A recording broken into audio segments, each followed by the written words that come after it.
All right. I'm on. Hey folks, welcome to another video of what we did this week. And we're not with DJ Reanimator, or aka Adrian, or DJ Goffy Dude, aka my brother Chris, because they are both doing the Hellfire DJ session in the Bear Pub in Bedford today. It is Chris's last, apparently, presumably, his last DJ session of Hellfire, which is a thing that him and Aid started up many years ago in Bedford. So they've been specially requested, can they do a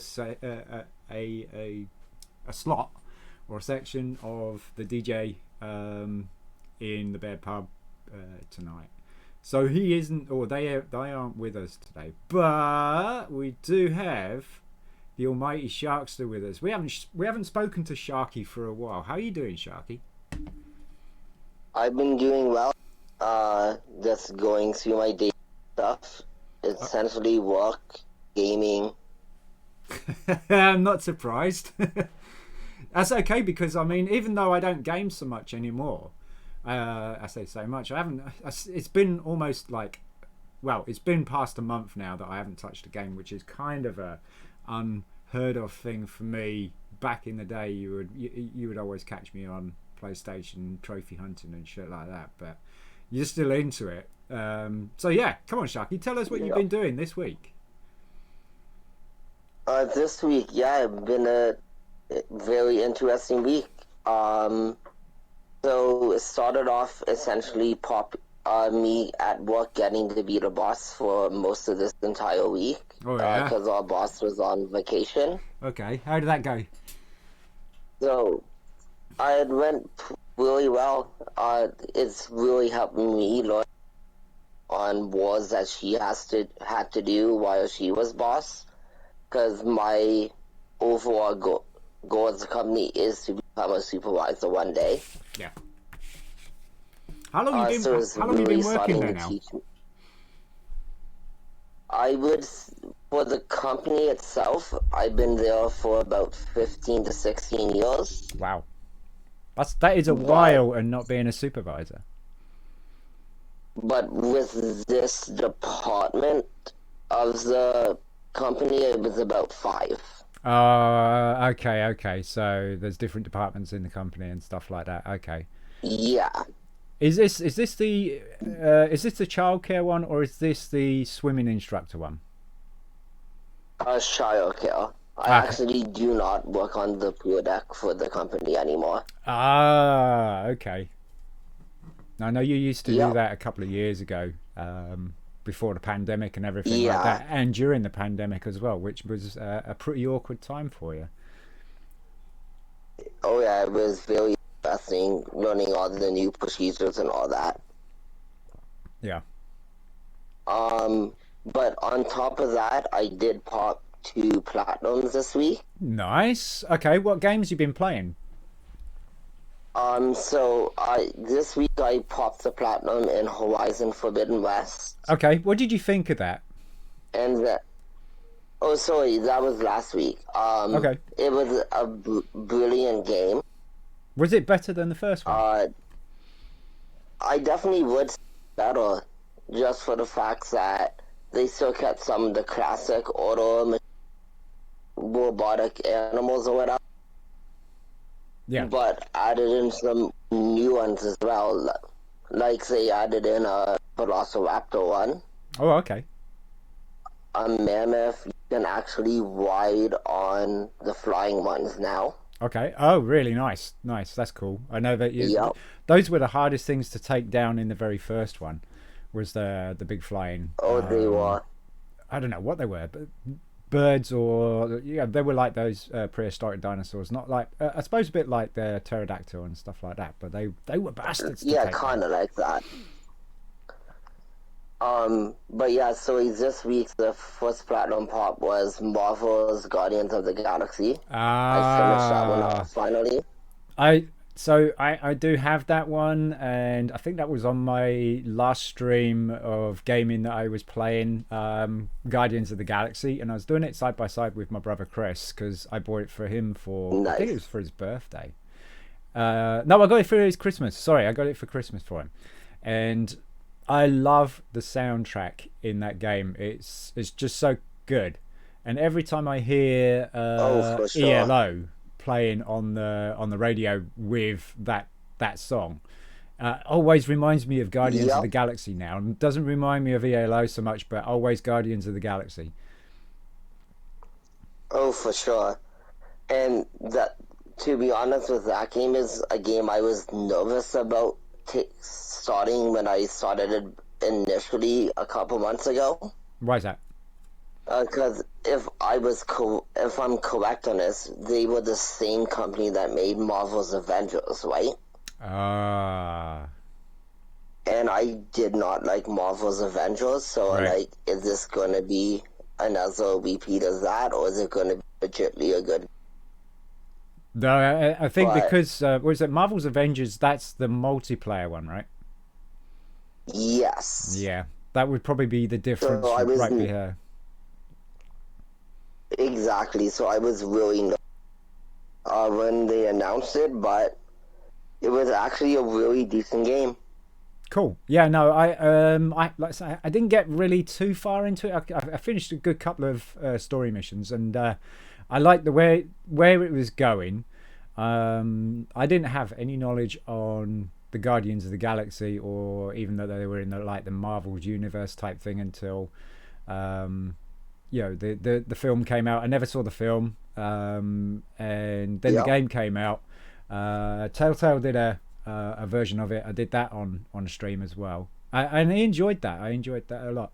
But I still didn't know characters like was it is it Starkiller and Groot and Star-Lord, I Star believe. Lord. Star Lord, that's it. Yeah. Star Lord, Uh, Groot, and all the others. And Rocket. Rocket's funny. Rocket is funny. Yep. But I like the lady And assassin, Gamora. Gamora. That's it. I like her. She's the sister of Yep. Nebula, isn't she? I believe so. Yeah, because in the Telltale one, it kind of Um. puts them as sisters. Yeah. And I forget the other guy. I call him the wannabe Kratos. Is it Drax or Brax or something like that? It might be Drax. Yeah. Yeah, I think it's Drax. Yeah, Yeah. I call him the big, wannabe big guy. Kratos. Yeah, he's quite well built. Like Kratos. Kratos is a pretty muscle bound Yeah. guy. So yeah, no, I'd probably relate with you on that one. Okay, so cool. And what Um. you so you enjoyed it, right? What about DLC for Yep. it? Is there any DLC coming out for it? Not that I've heard of, anyway. If there was any DLC, you'd probably go out and get it. Yeah, I would say I would. Okay, It cool. was a very well made. Like, I can't knock it at all. Yeah, it's going to be a classic. Yep, definitely. And I think mostly, Um, best part of that would be the soundtrack. I mean, the soundtrack is amazing. oh, I agree 100%. Especially throwing in some more familiar songs for people too. Yeah, yeah, Then from that game, because on my Discord I'm typically running polls yep, now to pick my next games. yep. I've seen those, and Then I have so taken part in some of your polls for the games. And Guardians of the Galaxy was one of them that I vote for. nice. So I'm happy it was one I was able to do one voted for then. There you go. Celeste was the game one after Oh, Marvel's Guardians of the Galaxy. and you got the platinum in that. I got the platinum in that this week. Oh, congratulations, because that is not an easy game. No, it wasn't. Especially the eight, like I guess the arcade version of it was say the 8-pick mode. Hmm. Some of those jumps you have to be really precise as well. Yeah. and even the slightest miscalculation of your angle, and you will not make it. Yeah. Now, does that result into a death, or does that just result into you having to climb all the way back up to where you were before you jump again? It depends on fall. Okay, so you do take Like falling damage. Well, if you there's no falling damage, but there is a potential to fall back to have to rescale that area, or there's a potential to fall into the ground where there's no land and then you die. Okay. Yeah. So I can't say it isn't an unforgiving game, because once you know what you're doing and do it the way you're supposed to do it, it's very rewarding that way. I think any game, if you're doing it the way you're supposed to do it, is supposed to be pretty good, right? No, for sure. But I find there's some games that kind of breaks that rule in a sense, like the Dark Souls games. Oh yeah. This can be very unforgiving. Yes, in they general. can. They're very well known for it. What about Elden Ring? Have you looked at Elden Ring yet? I do own that game. I played it Okay. a tiny bit just because I wanted to try it out, Yeah. and I got myself destroyed. Well, yeah. That's because it's not done. Is it done by FrameSoft? FrameSoft. I believe it is done by FromSoft. Okay. Yes. So FrameSoft is pretty well known for unforgiving games, because they usually do like the Dark Souls, the Bloodborne, and Demon Souls. Demon Souls being the first one, I think. That was the most unforgiving game. Yes. It's the most unforgiving game I'd ever played. But those games seem to have a pattern of, when you get enough experience, you've leveled up enough, you've bolstered up your health and your, some of your attributes, that you actually do get a chance to survive a little bit better than what you do when you're a noob. Exactly. So I am at one point going to be tackling that platinum, Okay. but it may not time semi soon. Right. Right now, the game that won the last poll for me is Fallout 4. Oh, okay. Okay. Yep. So I'm going back to an older game now, I guess can say. Yep. Are you going to be doing DLC as well? I haven't decided that as of yet. Okay. It looks like we've been joined by Henry as well. So, hi Henry. I know Nice. he's muted at the moment, but yeah. Henry, if you feel up to it, you can come on in and tell us what you've been up to. Working. Like us all, right? Anyway, carry on, Sharky. Yep. Yeah, so for Fallout 4, it kind of is going to be based off of how fast I get the platinum if I go for DLC trophies too. Okay. Okay. Because I'm assuming, since I was looking at the guide, around a 60 to 80 hour platinum, it's going to probably be leading into the next game I want to be doing. Yep. Which is why I have not made a new pour as of yet. Yep. And I want to do that new Tiny Tina's game. Oh, okay. I honestly thought that was. Wonderland one. I thought that was the DLC that, or the standalone DLC that came out a couple of months ago. That one, yeah. So I guess what they did for that one is either they were listening to fans how much they loved it, Right. was a one-shot adventure, or they would did that specifically for that DLC to pump up this one, because it's kind of like a continuation in a sense. Yep. From my understanding. Yep. And I touched my nose. But it's the first time I there's touched none my of the nose. same characters to play as this time, so it would be interesting to see how they do the characters specifically, because they seem to do a little bit differently Okay. than like Borderlands did. So it would be interesting to see It's all right. I've just noticed that I didn't update my stream info, so it still says the previous title. So I'm just saying what we did this week with the Almighty Sharkster. Nice. Talking about what we did this week. Here we go. And I actually did have a pretty funny story too. Yes, you did. You said that you haven't told me the story, so I actually didn't want any spoilers or anything like that. And you did say that can I come along and tell this funny story? Got a funny story to tell us. So go ahead. Yep. So in Canada we have, and I'm assuming it's probably in America too. Not sure about UK, but a coffee shop called Tim Hortons. We don't. I don't think we do have one in the UK. Okay. So yeah, it was initially a Canadian company, but I believe an American organization owns it now. But they do this thing called War Up the Rim. It's called so a what? You can win a War Up the Rim to win. Oh, okay. It's a mouthful. Yeah, I see that. So essentially before COVID, you would war it up on the cup, but because of COVID, with all these places making apps now, you do it through an app on your phone. Okay.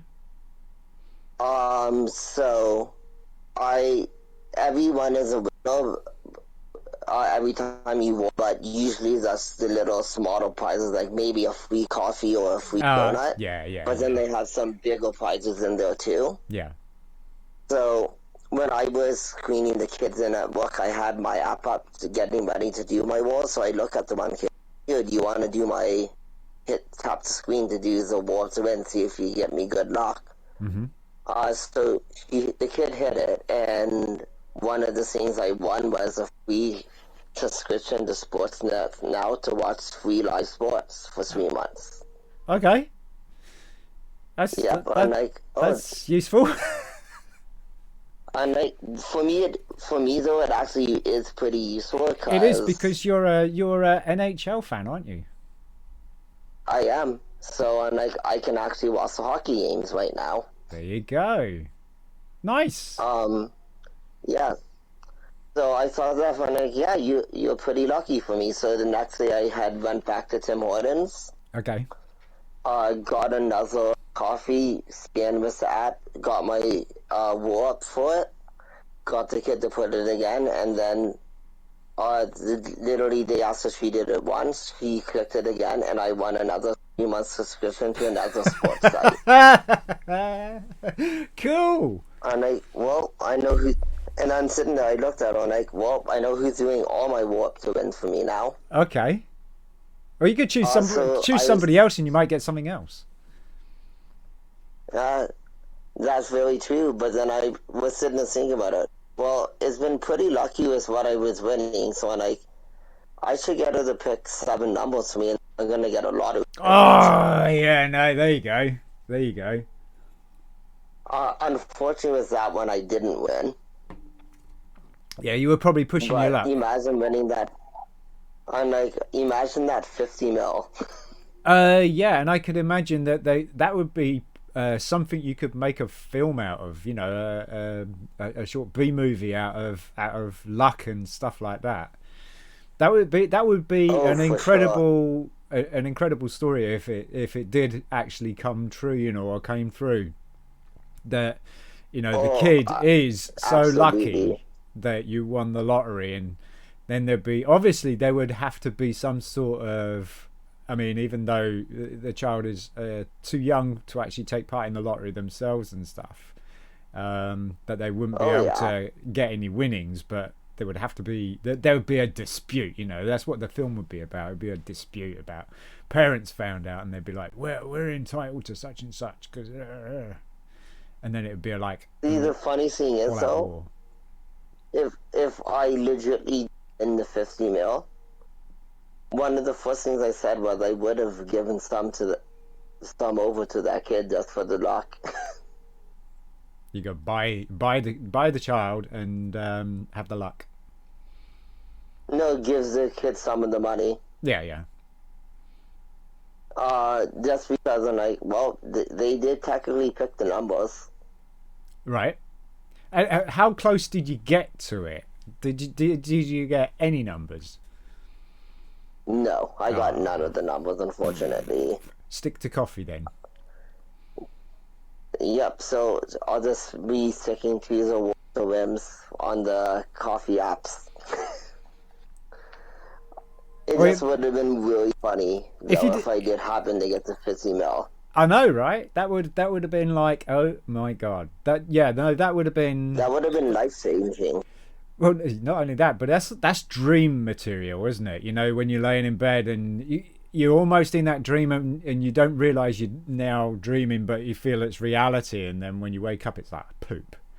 But For sure. that is a dream material. That's like, yeah, here's everything on a platter, and then you wake up and it's like, oh yeah, you don't have anything. Sorry, there is nothing here. Exactly. You have to go to work. But I already knew what I was doing if I did win, though. Right. There Yeah, was I think a lot of us be have. a push and put away. I think a lot of us have spent money in our heads if we'd have won like the Euro Millions or National Lottery or any sort of lottery. I think we've all spent money in our heads on what we would get. Oh, for sure. But a lot of the things I said I would have done is actually bought for investing for the future. Yeah. I mean, the older, the wiser you get, and sometimes you feel like it's a little bit too late to act on it and stuff. I know that I'm in that position myself Yeah. of like, well, you know, I it's too late now. I mean, it's too late for me to go putting some money into investing and stuff. But I am starting to do that. But that's a whole different video. But the bottom line is that it's never too late, is it really? But Oh, for sure. I wish I was your age, because I would be definitely doing what you're saying. Yep. Like, if I did win it, a portion put away paying off that house I bought, Yep. so I know I had that money there for it. Yep. Then I would have actually been investing into a couple more houses for real estate For property. sure. Yeah, for sure. Then I would have invested into some stocks that I think could make more money in the future. Yep. And just really make sure my life is set up comfortable from there on out.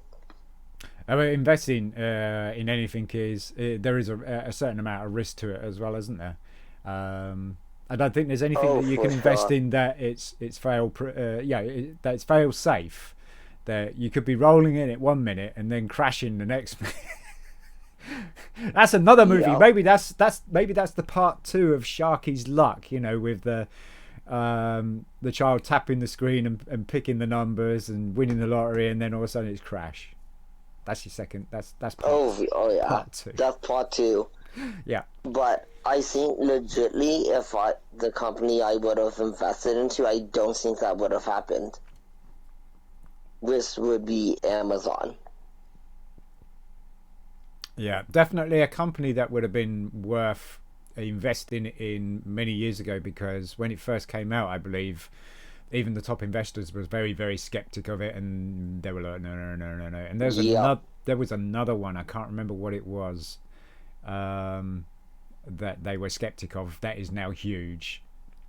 And you know, some of them obviously regret it. I've been watching a load of investment videos and stuff like that with what I've been trying to do and stuff on any sort of investment, because it all helps out. And one of the top investors have missed the boat on this, regretted it, but it was the certain risk. And now Amazon is huge, and it is part of Twitch as well, isn't it? It is the Amazon Prime. Yeah. If I'm correct, it's called. Yep.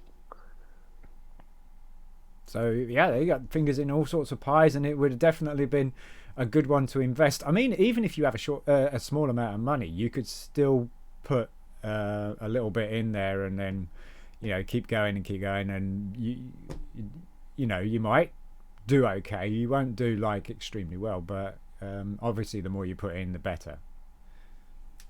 Exactly. But that's where you would put your money, is you put your money in investing in Amazon, right? Some into that, real estate, pay off my house. Yeah. That's the usual. See your parents, right? Yep. Yep. And then hopefully by doing it that way, it will probably have me set for the rest of my life, to be honest. Yep. I think for me, if we won the lottery, I know that my wife, she's always saying to me, win the lottery, and I'm like, well, I'm working on it, and it's always see your family right first, and then obviously you pay your house or get yourself a place that you can stay in comfortably. Nothing too elaborate. Get a new car, one that will be good on fuel, one that's up to date and stuff like that. Like if I won the lottery, I would. My little car is a great little car. I can't fault it. Mm-hmm. Honda Jazz. I never thought I would drive a Jazz, because I'd be in my bus back in the States and there would be a Jazz in front of me, and I'd be like, who on earth drives a car called a Jazz? And here I am with a Honda Jazz. But yeah, no, I would certainly go for an electric car, because that's where it's going and stuff like that. I would certainly find a place that is big enough to do what I want to do and what my wife would like to do. It would have like a little attachment on the back or something like that for a summer room, or a sunroom or something like that. Nice little baking place. Absolutely. Big kitchen, because my wife loves baking and cooking and stuff. So a big kitchen, that kind of thing. I don't know about a pool anymore. I mean, back in the early days, I would like to have had a pool, but definitely electric car.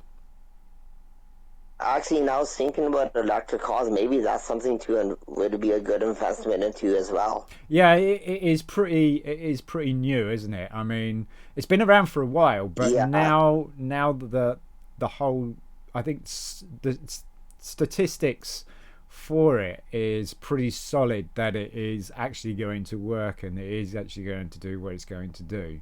But it could be a solar panel thing, it could be hit and miss, obviously depending on where you are, or does climate affect the battery, the colder the weather, is it going to perform better than a petrol engine? The thing with the petrol engine, especially the old cars, like I used to have a really old Ford Cortinas, Ford Escorts, those kind of things. Those engines would freeze all the time and pop the little core plugs that are inside the engine, in the side of the engine, and those things would go boing and make dents in your bodywork and everything like that. And you'd be lucky if you could find them. Oh yeah. Because you wouldn't be able to run your car without them back in the engine, because everything would just go everywhere. Because the idea is it stops your engine from cracking from the pressure of being frozen, and they just pop the plugs. But if you don't, one thing I did hear they were kind of throwing out there was maybe putting something under the road or whatever that charges them as you drive. That I can see that being quite expensive. Oh, absolutely! It would be very expensive, but it would be an interesting concept. Yeah, that kind of gives me like the Minecraft thing. When you were building like railroad in Minecraft, and then you put like a redstone piece in that track, and it boosts the car a little bit more. It gives that boost a little bit more. So if they spaced them intermittently and stuff like that, I could see that probably working. Yeah. Again, I guess it would also come down to how much of is going to be affected by that. If with the deterioration of the road too, then you have to look into that. Yeah.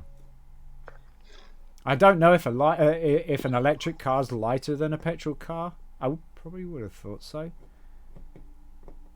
It's hard to say. I'm not too sure. Yeah, I'm not electric car geek myself. So anything else? So what's coming up, Sharky? What's coming up?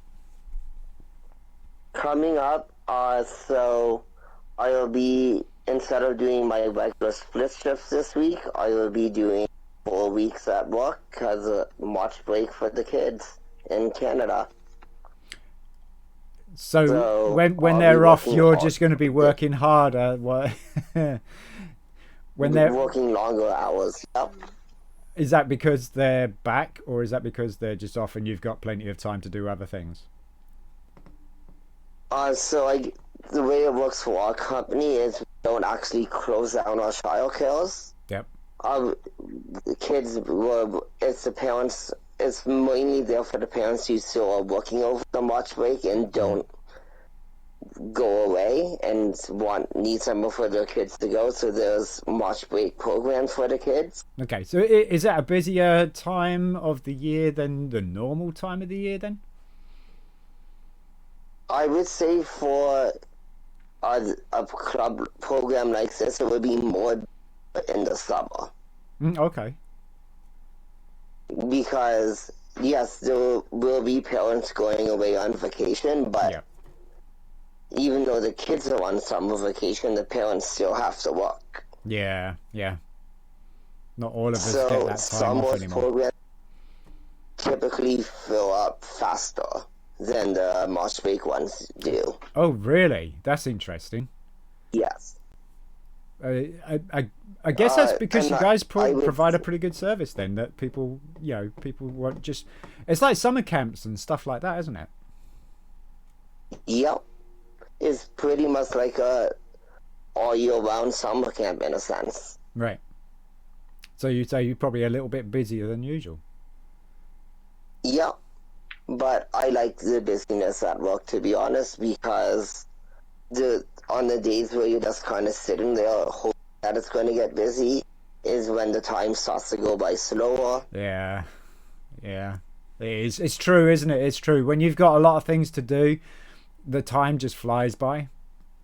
No matter how early you get up in the day and try and make those extra hours, the time still flies by. And I'm sure it's probably... It definitely feels like it goes by faster when you're older, because the more older you get, you've got more and more responsibilities, therefore you got a lot more stuff that you need to do. Exactly. When you're a kid, it's like, I just need to play. But yeah, then video game wise, I'm going to be continuing to work on Fallout 4 because I haven't got too many hours into it yet. Yeah. And did you say you were going to be doing the DLC on that? Are you going to 100% it, or are you just platinum? As of right now, the plan is probably just platinum. Okay. Because I doubt I'm going to have time to do all that way before that new Tiny Tina game comes out. Right. And then after Tiny Tina, I will be going back to my regular pulls. Because the biggest thing I know about doing polls is a lot less stressful picking games. I know. When I had it all laid out, the computer would choose my game for me and stuff like that, and then when I'd be streaming, I would try and make it interactive, that my chat would come in and say, and decide for me and stuff like that. But hey. Yeah, for sure. But yeah, I've been promoting my Discord before, as you've seen, through other people's Discords in trophy hunting sections, and I actually like it a lot better that way, because I'll give 5 games that I need to get done that I wouldn't mind playing. Yeah. And then be like, oh, this is a lot less stressful because now I know that a game is going to be picked by the time I'm done this one. Yeah. And it's not after I finish it or start stretching just before I'm done. Oh, what game should I do next? Yeah. Yeah. I would And usually, then I would usually when I put up get a poll when I'm close, about 10 trophies away from finishing it and stuff. yeah. Well, typically the way I'll do it is once poll done.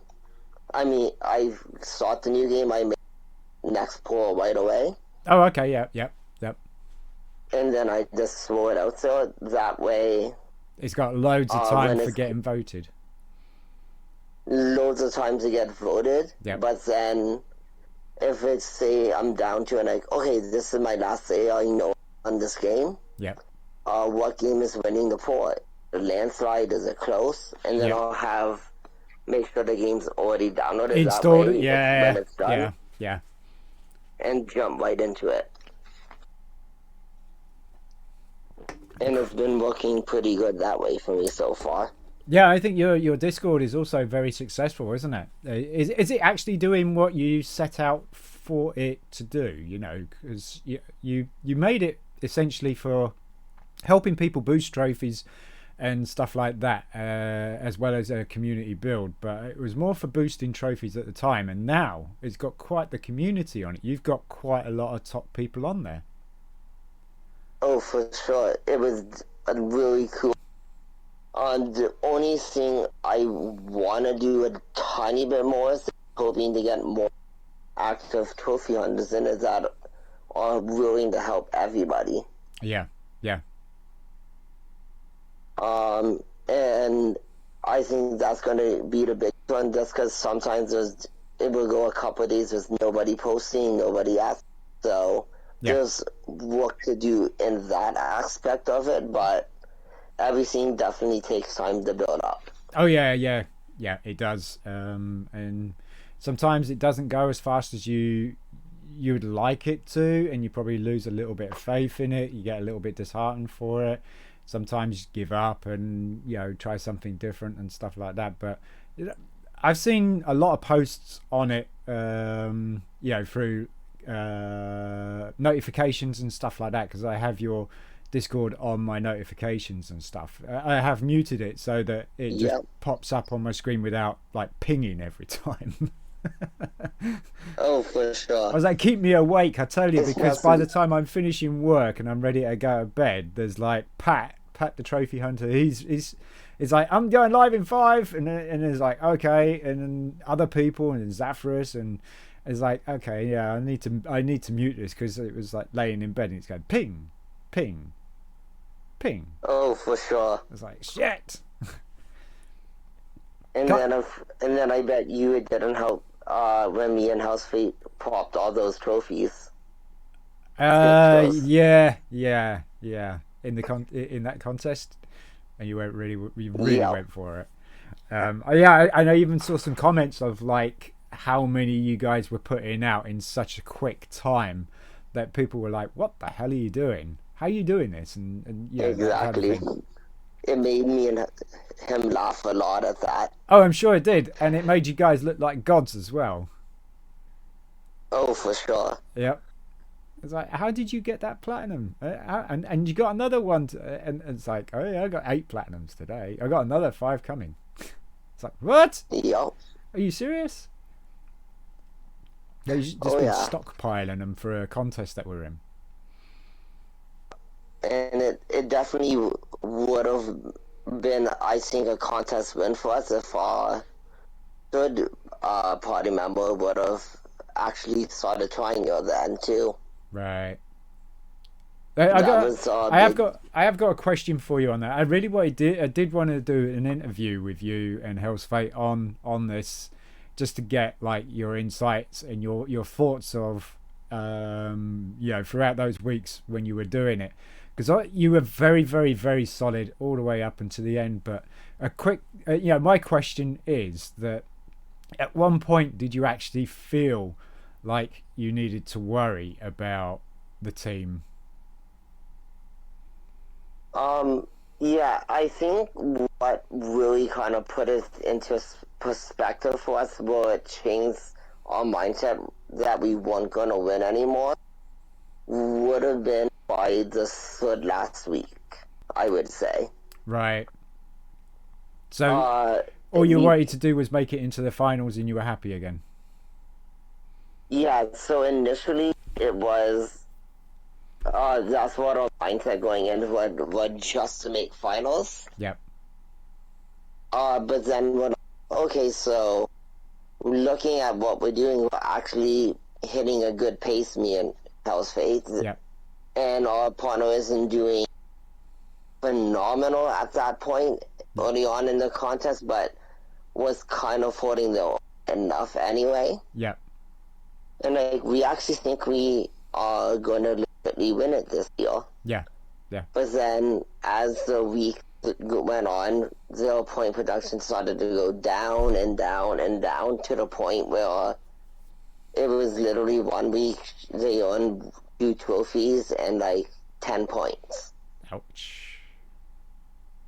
And that's when our realization is we don't think we're going to win this. And unfortunately, with one bad luck on that semi-final week is what made us not make the finals. And that was a trophy that you were working on that didn't pop? Yeah, it didn't pop properly until after the reset. Yeah. The game Ark Survival. Yes. We were doing dev commands the whole entire game for the trophies. Yep. Obviously, because you want to pop as many trophies as you can fast. Yeah, of course. Throughout the comp. So the trophy was you had to get to the highest peak of a mountain Yep. area. Yep. Walk on it, and you walk to a certain point, and the trophy will pop. Yep. It didn't pop for me, and then I'm sitting there second guessing myself. When like, am I in the right area? Am I on the right mountain? Yeah. So Hell's Fate jumped into the game right after I did, got the trophy, and like, okay, so let's start a screen share up. This is where I am. Where are you on the map? And he looked at mine like, you're in the right area. So the trophy didn't end up popping till 11:01. And if that platinum would have popped, we would have made the finals. Finals, yeah, shit.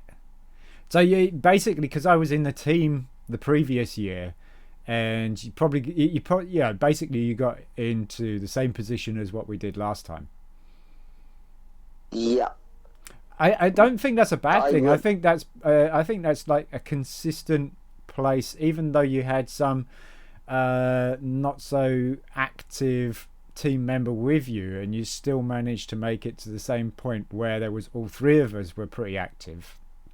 Although you were having a hard time the previous year, what we've been ill and everything like that, and also house move and work and everything, pandemic hitting us all in stupid places or in stupid ways. But for you guys to hold it together and still make it to the same point where three team members were active, I think you guys did really, really well. Oh, for sure. Like, we were 100% convinced if we had another person who was extremely active for the competition, who was pulling out, like, similar points to us, I would say. Yeah. I think we had that competition in the books. Yeah. Yeah. Because going up to minus the final week, point total wise, our team was ranked the second best team in the competition. Yep. Based off points earned, and the only team ahead of us was the top trophy hunters at the time. Was it top trophy hunters were in it last time, and they didn't overly do as well as this year. So they really weren't very much of a threat, or you know, if you knew them, maybe they'd changed up, or they've been doing a bit of preparation for the next year and stuff like that, which you can do. Not divulging what you can do, but you can actually prepare for the following year. which is probably what they did. And you know, the year I was in it, they didn't do overly too well to pose to be a recognized threat. So I'm guessing when you saw them in there and they were at the top at the time for a bit, it was like, yeah, no, they'll drop, and we'll pinch this, but they didn't. Yep. But it ended up this year being Zasar's teams winning it again. Oh, really? Damn. Yep. He won it 2 years in a row now. Shit. Okay. Well. Yep. Congratulations, Zafaris. Zafaris is an incredible guy. He's a lovely, lovely bloke. Oh yeah, but even for us to go up to say the semifinals with the team has the second most points earned. Yeah. I really think speaks volumes to me and Houseway, considering I would say between the both of us, we earned about 90 to 95% of the points for our team. Yeah. So we truly believe that we would have had an excellent shot of winning it if we had another more consistent teammate. Yeah. I opted out of it because it confused the hell out of me with all the statistics and the decay and stuff like that. Because that was my second year in it, and the first year they didn't have no decay or anything. It was just straight up points. You knew what you were doing. You knew what you were going to be earning and stuff like that. It was just straight up. And then the second time I was in it, and I was like, well, what's this? And then you had to work out ratios and shit like that, and I'm like, I couldn't deal with it. So I tried to play the best games that I could for it, and you know, in the end, it was like, okay, yeah, I'll just play. We did pretty good, getting close to the finals. Did we get in the finals? Or no, we were close to the finals, weren't we? We were in semi-finals. We were close. We were like sitting 6th place. Yeah, and I believe we were actually in, and then cutoff. yeah, we were the one just below the cut-off line. That was it. Unfortunate. Yeah. But it was an enjoyable experience all the same, because it was a lot of team building and doing a lot of multiplayer stuff that we would never touch with a barge pole. Oh, for sure. Ratchet and Clank, I'm looking at you.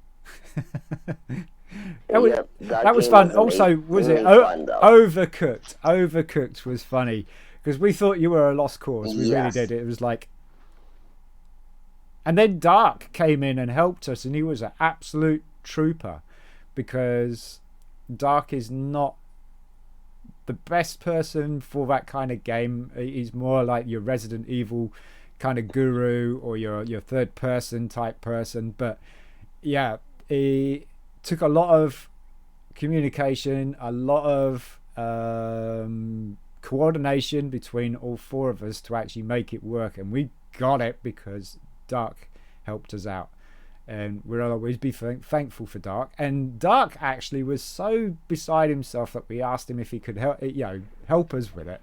That, you know, I don't think he's ever going to live that down. He's like, oh my god, yeah, I do it, yeah. Oh, for sure. But interestingly enough, it's funny because last year we did Overcooked 2 together. Yeah. And then this year, me and House Raid actually did Overcooked All You Can Eat. And they actually made the platinum a lot easier this time. Ah, okay. I thought it was an enjoyable game because it was like, you know, when we did mess up, you know, it was like, oh, I'm sorry, it was my fault, yeah. And it was like, you know, obviously dishes, okay, and it's got this, and it's got this, and it's got that. It was such a good game. I enjoyed it. Oh, absolutely. Like, it's essentially the all-you-can-eat one is the first 2 games plus the DLC all thrown into one for a trophy list. Oh, okay. But what was different about it was how on Overcooked 2 how you have to get the sweet sauce in every level. Yeah. In this one, they didn't require that. Yay! That makes it so much easier. Oh, it really did. Because in this time, essentially what it was is you just had to earn enough stars to progress throughout the wars, like 1-1, 1-2. Yep. Yep. So we were able to pull out near the beginning enough sweet sauce without in a lot of the beginning levels. So by time we would get to the end game, we had more than enough stars to do so. Nice. Very nice. Was it Overcooked that when we were doing it? Was it Overcooked that we were on the map, rolling around trying to find a hidden area for ages? Yes, I believe it was that one. Because it activates platforms, and then you got switches, and then it activates the platform that either exposes something or gives you access to the newer area. And there was a switch that we kept driving past, couldn't find it for love nor money. Eventually we found it. I think we looked it up or something like that, I don't know. But I think we spent the best part of the day. Yeah, yes, accidentally hit it, and then we couldn't find it. Yes. Yep. And I thought that was hilarious. No, it was very funny. Yep. We did have a good laugh from it, because it was just like, okay, we did this, but it just could not figure it out. It took the best part of the morning or so to try and figure out what it was. Exactly. But I guess by the end of the day, at least we figured it out, got that out of the way. Yeah. And then all the fun times in All for One. Oh, yeah. And then we met that random person who tried to take all the points, but we were like, okay, you take all the points because we got that. It's like, yeah. Exactly. Just carry on. I can't remember what it was we had to do. I think we had to spend X amount of hours or something like that. Or there was something that we had to do with the fourth member. Oh, no, the fourth member just made it easier. Oh yeah. That was all it was. And I think you're right on that. I was just gonna say, what's up? I know you guys are talking. I just want to say hello. Acid, what's up? How you doing, mate? I am tired and just trying to keep myself awake. Dude, I realized that I just came back from work, but I'm just like, I just forgot. Tonight is daylight saving time begins, so I'm dreading the fact that I'm going to lose an hour of sleep. Oh, so you got daylight savings over there? Because I was in Arizona. I've been in Arizona, lived in Arizona for 10 years. I've been back in the UK for a year now, actually a year like this week or something. And Arizona doesn't have daylight savings, so it was kind of bizarre to live in a place that didn't have daylight savings and then come back to a place that does have daylight savings. I know, right? I was like, this cannot be. Yep. But I hear that they want to scrap daylight savings, just completely worldwide, no more daylight savings, because, so many people getting confused with it. It's like, clocks go back, you lose an hour, clock goes forward, you win an hour, it's like, unless you're a night shift person, you'll like that. And I'm a night shift person, so I don't want an extra hour delivering milk bottles, thanks. I prefer to have the extra hour in bed. I'll take that anytime. But I don't go to bed until 7 o'clock in the morning, so we're opposites. I'm a morning person, so I'm just like, I'll do a night shift once in a while, but I always have the idea of I'm always more comfortable with mornings. Right. They've been trying to throw me all over the place now. I used to do from 4 in the morning till 2 in the afternoon work, driving city buses in Arizona. And I was happy with that. I was quite cool with that. Then when I come over here, obviously I had to start all over again with job and stuff like that. And I found Milkman Round that starts Well, it's about 10:30 in the evening and finishes at 7 o'clock in the morning. And that was a big culture shock change for me and my poor body at the time. Now I'm used to it, and I tell you what, if I was actually given a job to drive during the day, I would probably say no, because I don't have to deal with traffic. I don't have to deal with anybody. There's hardly anybody around while you're driving around early hours in the morning, dropping stuff off, and you don't have to interact with anybody, no customers or anything like that. You just drop milk bottles off, their bread, all the stuff that you're delivering, and just go on your merry way. Get back just as everybody's waking up to go to work, and it's like, haha, my shift is finished. You enjoy this lovely day.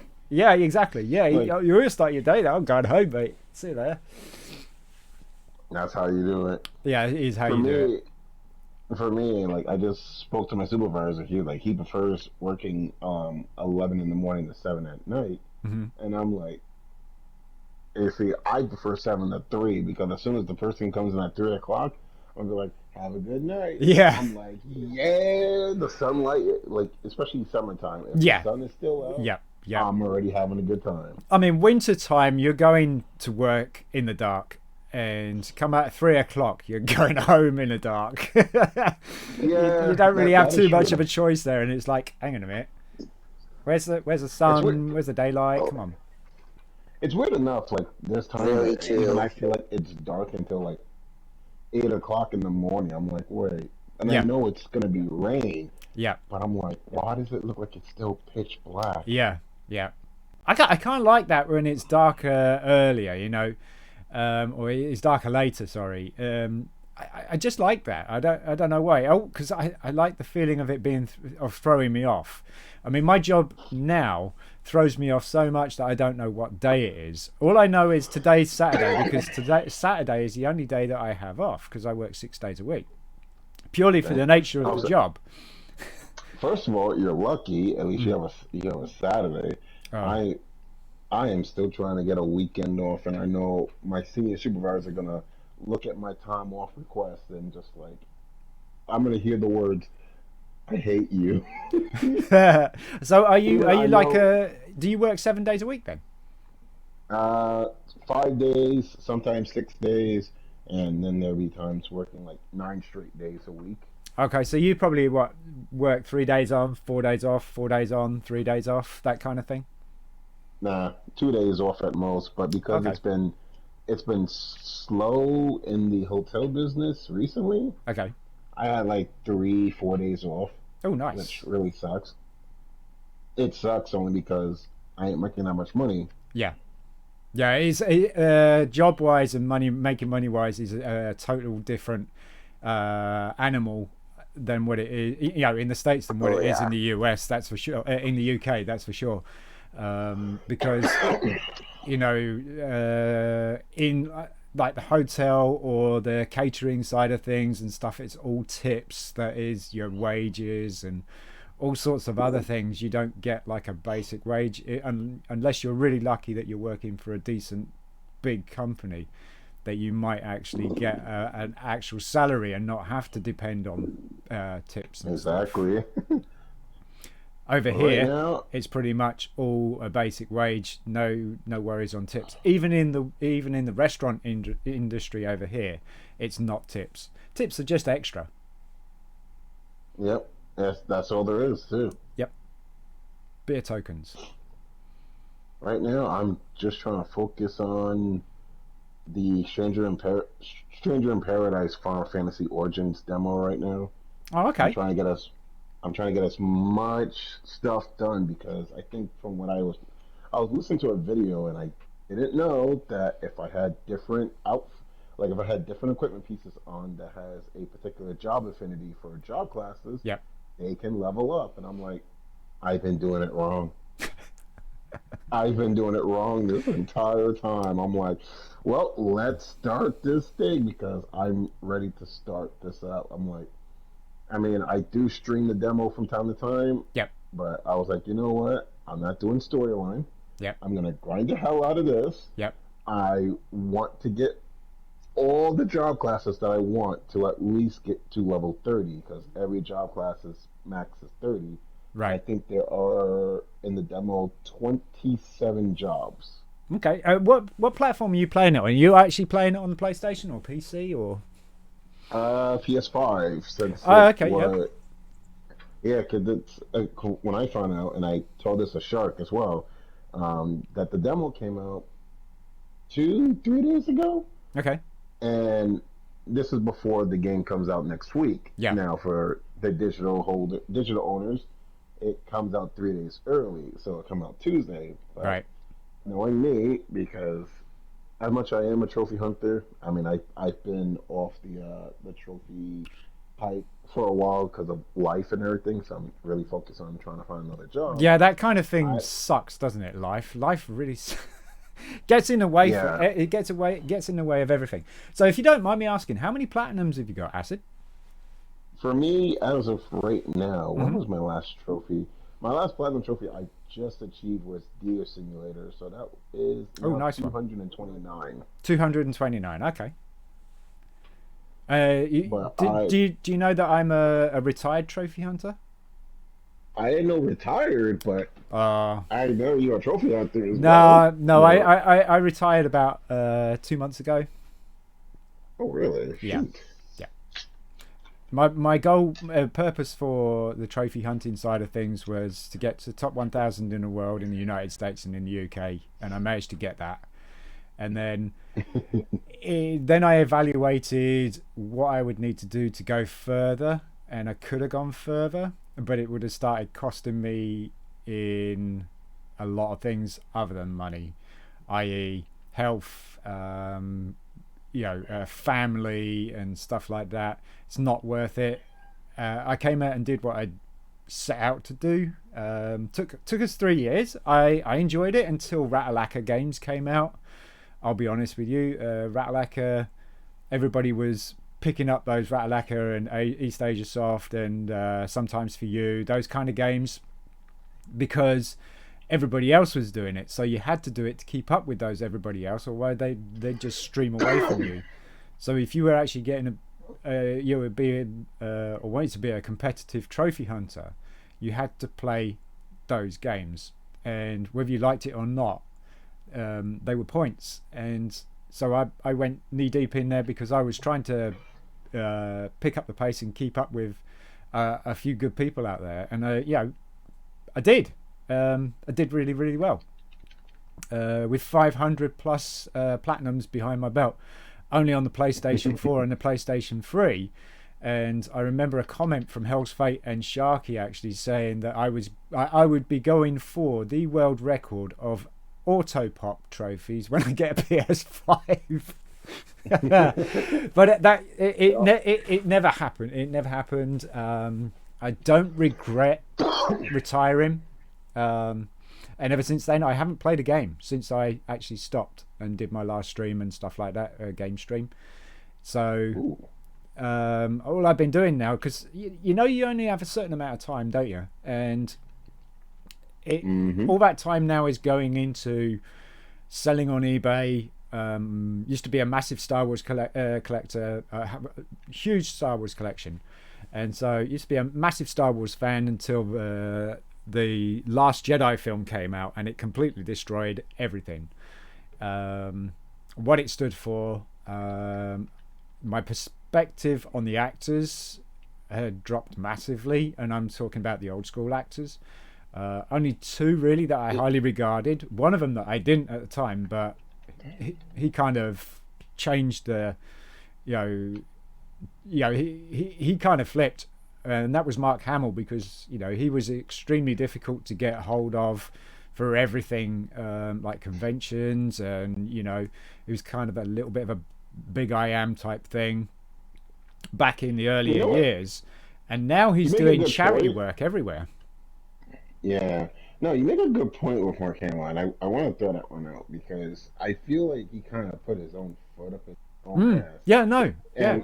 And and I remember listening to like various videos of him, like his opinion on Last Jedi, Hmm. and it was like for him to say like it was really terrible, Yeah. he feel like he didn't actually wasn't with like J.J. Abrams on the whole thing. Yep. And then eventually, what was it? At one point, you change your whole perspective on what you said. Yep. And I'm like, okay, so you didn't. I was like, I don't know. I feel like he just went a whole 360 from what he said, and I was like, I don't know if I'm either disappointed or maybe you're being said to say that under whichever pretenses. I'll be honest. I think it would probably be because of a lot of it was, you know, he became extremely famous very, very quickly. I think once Return of the Jedi was about, and they were all, I mean, Harrison Ford was well known anyway. Carrie Fisher was well known because of her parents, but Mark Hamill was like that unknown person. I mean, there was a few things that he'd done and stuff, but not much. And I think then once he become into voice acting, Joker and everything like that, a lot of people started to respect more him than the Luke Skywalker typecast person. And then when he started doing charity work first, and you know, like, where I think it was when the first new Star Wars film was coming out, and he was doing all these things for like days with them and all sorts of other things that was really, really cool and going out of their way and stuff, that I realized that Mark Hamill, that there was something that changed, whether it was, you know, because he was so young that it all went to his head for so long, and then he got maybe a wake-up call or something like that, or it just like, yeah, there was something, there has to have been a wake-up call, I'm sure of it, because, you know, all of a sudden you see him in charity stuff, you see him in conventions, you see him in panels, in, you know, like Comic-Cons and stuff, and he's having a whale of a time. And then he's doing like YouTube videos of promoting charities and stuff. It's just, you know, I was just like, wow, you actually got my respect. And of course, the second person that had my respect and always had my respect was Carrie Fisher. You know, absolutely brilliant.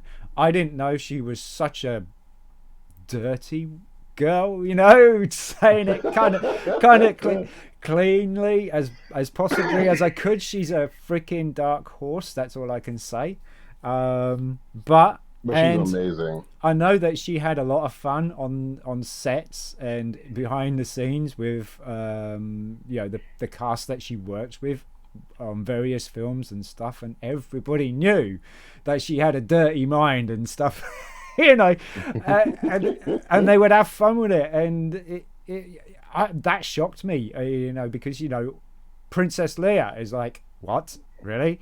Or, you know, other characters that she's done, and she's played some pretty badass characters, where from like being mean bosses to being the girl next door type thing, and she's always had my respect.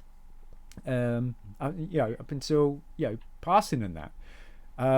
My biggest person that I admired the most that dropped in my books was Harrison Ford, and it was a comment, and I think I've took the comment too hard, and it was on Force Awakens. No, it was, yeah, Force Awakens, when he'd done Force Awakens and he'd done an interview, and he said, I treat my fans like customers, and I'm like, I ain't your fucking customer, I'm your fan.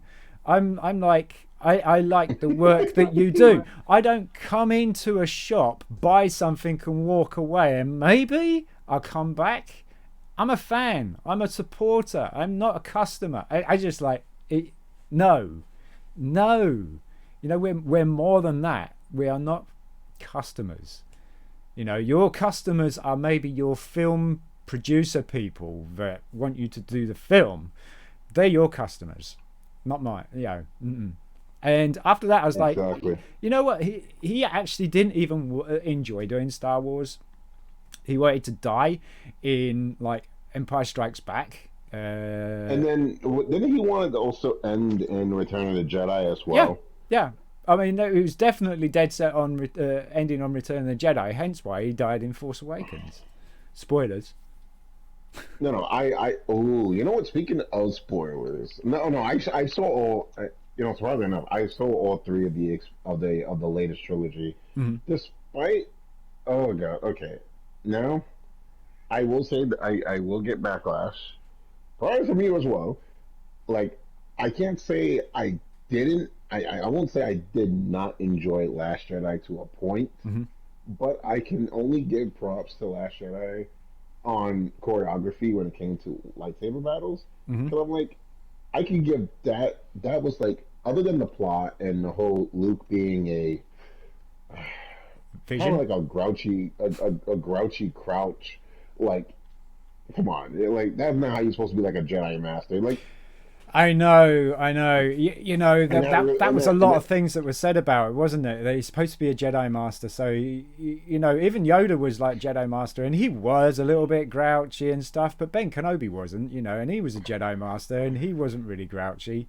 You know, he would always be that wise person and stuff. The choreography in the lightsaber, battles that right from A New Hope all the way up until Force Awakens, or what's the other one, Rise of Skywalker. I mean, you could see a massive difference of aggression in the use and choreography in the later battles with lightsabers than it were in the earlier ones, you know, because they were like really gentle because they were glass tubes and shit, and it's like we just pat each other with them.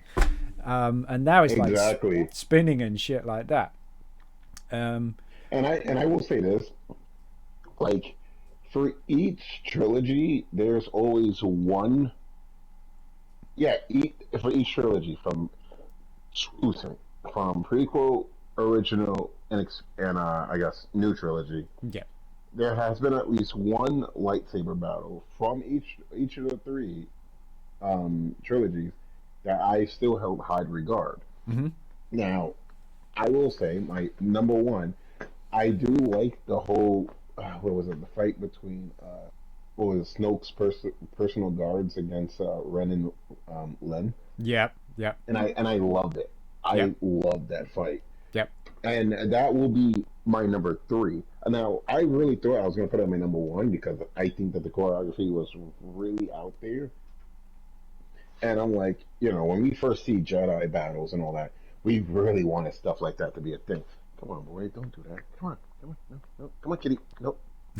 Calm down. So yeah, and so with that particular scene, I think also the fact that Ben becomes or Kylo becomes Ben, and you see the kind of transition in the eyes, you see them working together and stuff like that. That also steals the scene and enhances the battle, because you're now soaked in the whole transformation and the whole meaning of what's going on between the two of them. That, when you see them in Force Awakens, you would never ever think that they would be getting together, and then probably towards Last Jedi when they tried to make it so funny, or they tried to make it a little bit comical, where they're doing that telepathic thing, and Kylo's got his shirt off, and she turns around and says, "Put your shirt on."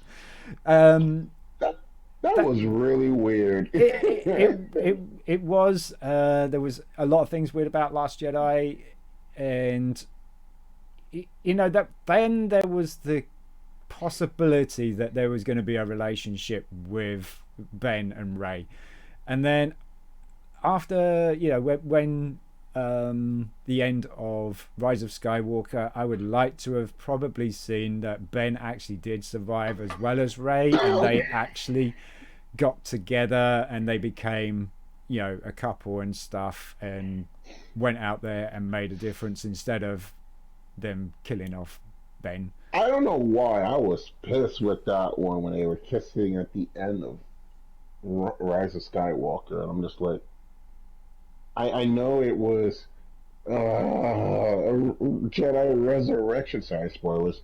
Yep. But still, I cringe, because I think what really threw me off, especially with Last Jedi, where did astral projection ever come into a force power? I'm Yeah. like, I'm sorry. That's been the biggest question, isn't it? With Luke sitting on his little island and then he's astro projecting, fighting Kylo Ren in front of all the AT-ATs and the front of the cave and shit like that. Exactly. And then it turns out that it's an apparition. It's like, what? I was just like, in my head, I'm like, no. You've never seen that in any other film?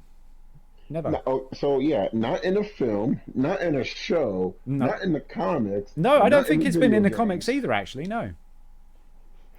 And it hasn't been in the books either. The only way that it's been done like that is just by the holographic projection when Emperor's kind of doing the briefing, or Obi-Wan is doing the thing where he's transmitting from Mustafar and saying that he's traced General Grievous and stuff, but it's all communication devices as opposed to like really being there and shit.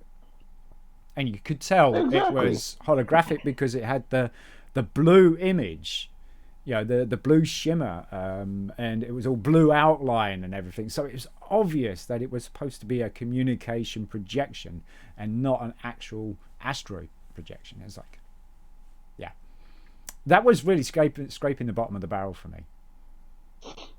That made me want to quit. Well, I was close to walking out in the first 10 minutes with, when Poe Dameron's going up to the dreadnought and stuff, and then he's like calling Hux, and he was trying to make it like he couldn't hear Hux, and Hux is trying to be serious and stuff, and then Poe's like, yeah, okay, I'll wait, I'll hold, and it's like, okay, so when is this a phone call? When did they use dialogue like that in communications between enemies, which you really never did? Only Star Trek did the open channel to other things. I don't think there's ever been a time throughout a Star Wars film in the classics where they've opened up a channel to the enemy and said blah blah blah. They've always jammed communications. That's true. Wait, before you go on, I'm a little pissed off right now. Oh no. Oh dear. So okay. I'm trying to remember how I said earlier. I'm trying to do like a lot of job grinding for Stranger in Paradise, because if you play like Dark Souls or Neo 1, Neo 2, it plays just like it because it's by Team Ninja, which are the guys that did Neo 1, Neo 2, Dead or Alive, and what was it, Ninja Gaiden. And I like it. But as I'm going through, because I just upgraded my mage class to black mage, because I have one of three jobs for mage. I have black mage, white mage, and red mage. And I'm like, well, I guess I'll go to black mage. So I played the trial version for this game last year, the first trial.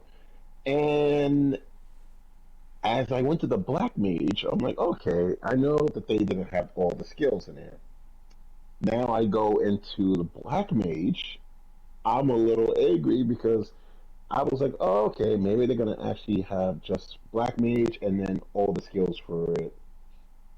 Nope, they got a new job in the black mage department, which I can understand Sage, but why do you need a black mage job class? Okay, I understand a warrior and a berserker, but why do you need a black mage to learn the Dark Knight job class? And I'm like, yeah, you would have thought that they would be kind of proficient in that, wouldn't you? Exactly, and I'm just like, I really want the Dark Knight class, but I'm like, there's 27 classes. So classes I could try to get right now, what I'm trying to do is I have Sword Fighter, Swordsman, Pugilist, which is fists, Mage, Duelist, Lancer, Black Mage.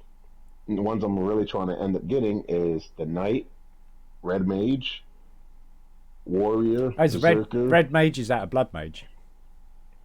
I wish it was, but it's not. Okay. So Red Mage is a mix of the white and black magic, but But the abilities for this one is that I can actually cast two spells in quick succession Right. compared to the others. But the limit with Red Mage in a Final Fantasy game is that they can only use a certain level of spells. Talking while about talking about Final Fantasy, we just got a friend in here, Skiller Yuna. Yuna is a real big Final Fantasy fan, so he's going to enjoy this. Hi, how are you doing, Yuna? By the way, I just wanted to say something kind of interesting. I was watching a couple of my YouTube videos because you got to watch your own material, see what it's like, see what you can do with it and stuff like. What can you improve? What do you hate? And what do you notice the most? Which I notice that I say a lot. And also I touch my nose a lot. So I'm the nose man. But just saying, that I was looking at one of the videos where, we did that Minecraft world and you had joined us for the first time. I was watching that video. It made me laugh so much, mate. So I just want to put it out there. Oh, are you streaming? Oh, yeah. Yeah. I do apologize. No. It's okay. It's just I am streaming, yeah. So it's basically Acid. What this is all about is it's just to talk about what we've been doing in the week, and I do this every weekend. Oh, okay, so he's got. I got ripped a second arsehole today at work. Why was my no? Your English was not that bad. It was just what we were getting up to. It was all the little things that we were doing. On that particular video, I remember that Sharky was doing that pool for his fish. You remember that? I don't know if you remember that, I remember that. I know you remember that because when we came back to the world, everything had gone. Your pool had gone. So, but he rebuilt it. And he made it better. No, your English was perfect, But yeah. So yeah, actually, this is all about basically we talk about what we've done this week. So if you want to tell us what you've been doing this week, that's cool. In terms of life or just random stuff? Yeah, no, just no anything. I mean, it's just really basically what we've done about this week. If you want to talk about it, work and I went to this place and stuff like that, and I had something that I'd never tried before at a restaurant, and it's like, oh, that was so cool. All that kind of thing. It's just talk about. I mean, it's just mainly been work and trying to relax, but it's just as of recent I told Shark about this 2 days ago.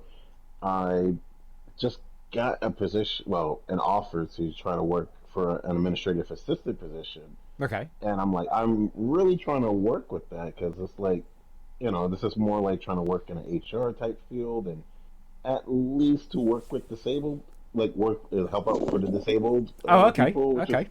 Actually, it's interesting, and I would say it's a different life choice of what I would do. I mean, one to get different, more money, but I guess also to learn in a different field compared to what I work with for now, because I work in hotels. Yes. And I'm just like, that's a big difference. It is, and I'm just like, I think right now it's time for me to go because.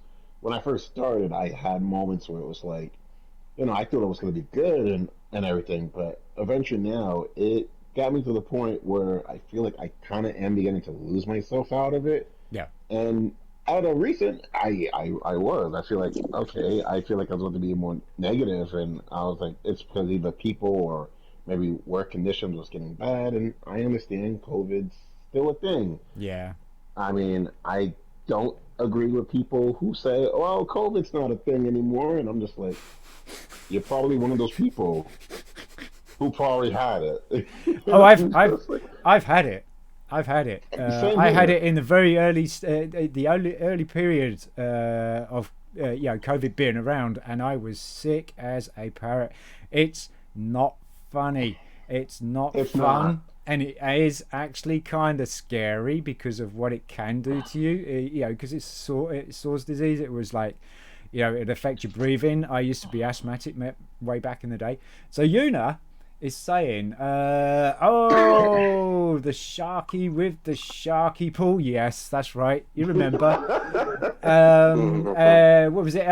Yeah, and we all went. Sharky. We all went diving, didn't we? And it was like, oh yeah, and we go to the Sharky movie with the Sharky hole and the Sharky stick. Yes, that's when everything was called Sharky. Any item or object was called something Sharky, and so we'd have the stick of Sharky. Yeah, the lube of Sharky.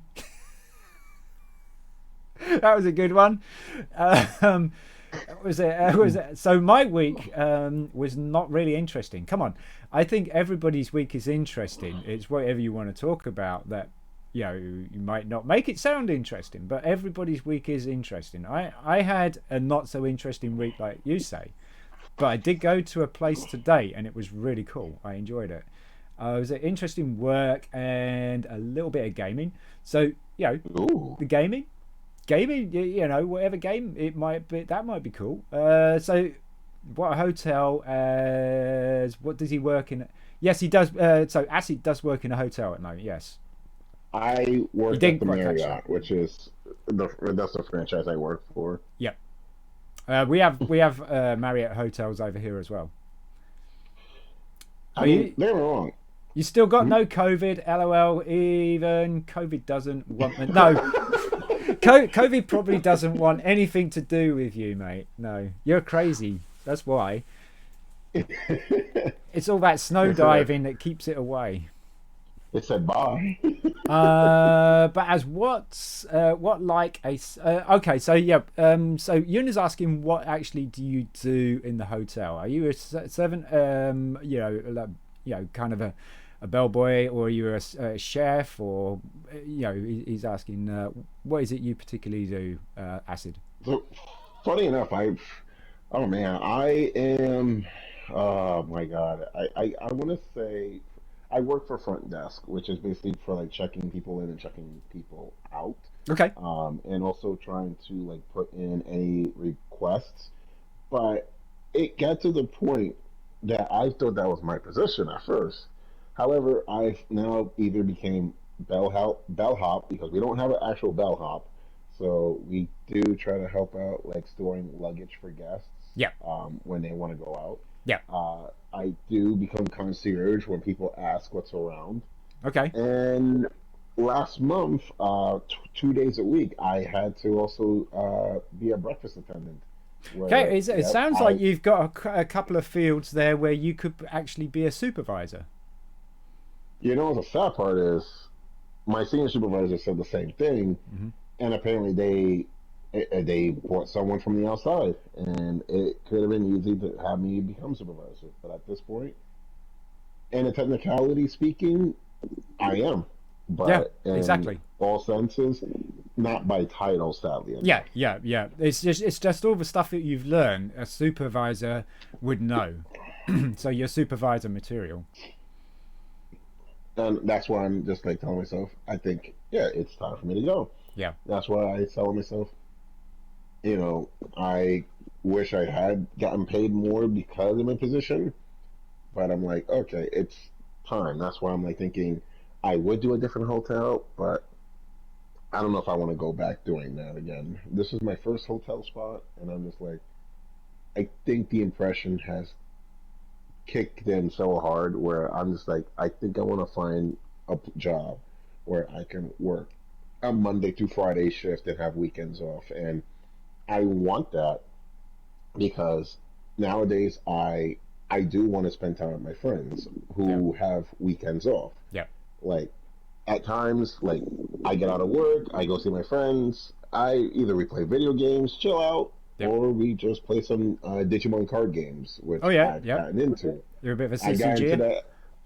I got into card games again. I played Yu-Gi-Oh! Majority of my life. I took a break, just only played the games, and then one of my good friends like, hey, let's play Digimon. I'm like, why is this fun? And now look at me, I'm spending money on paper again.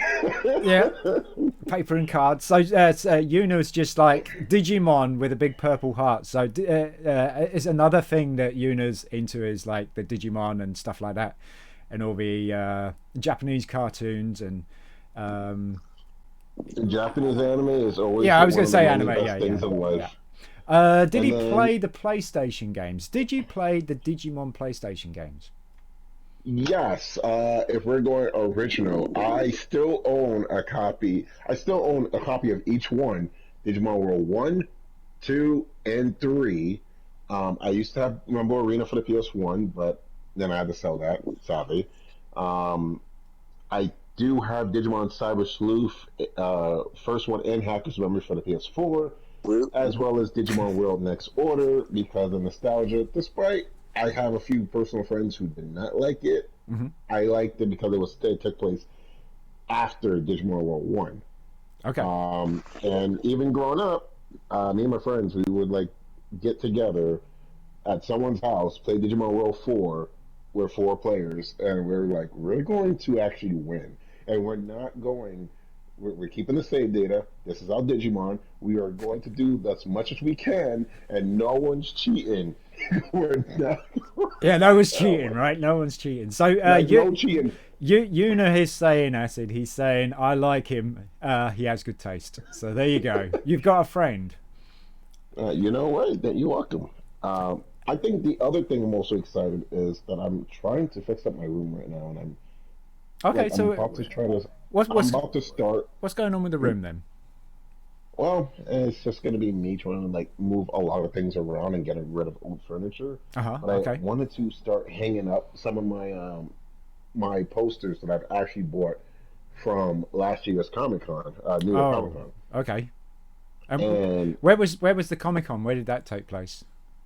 So that was in New York. Last year, they actually finally brought it back from COVID. Yes. And I went there since 2014 when one of my good friends I worked with invited me to Comic-Con.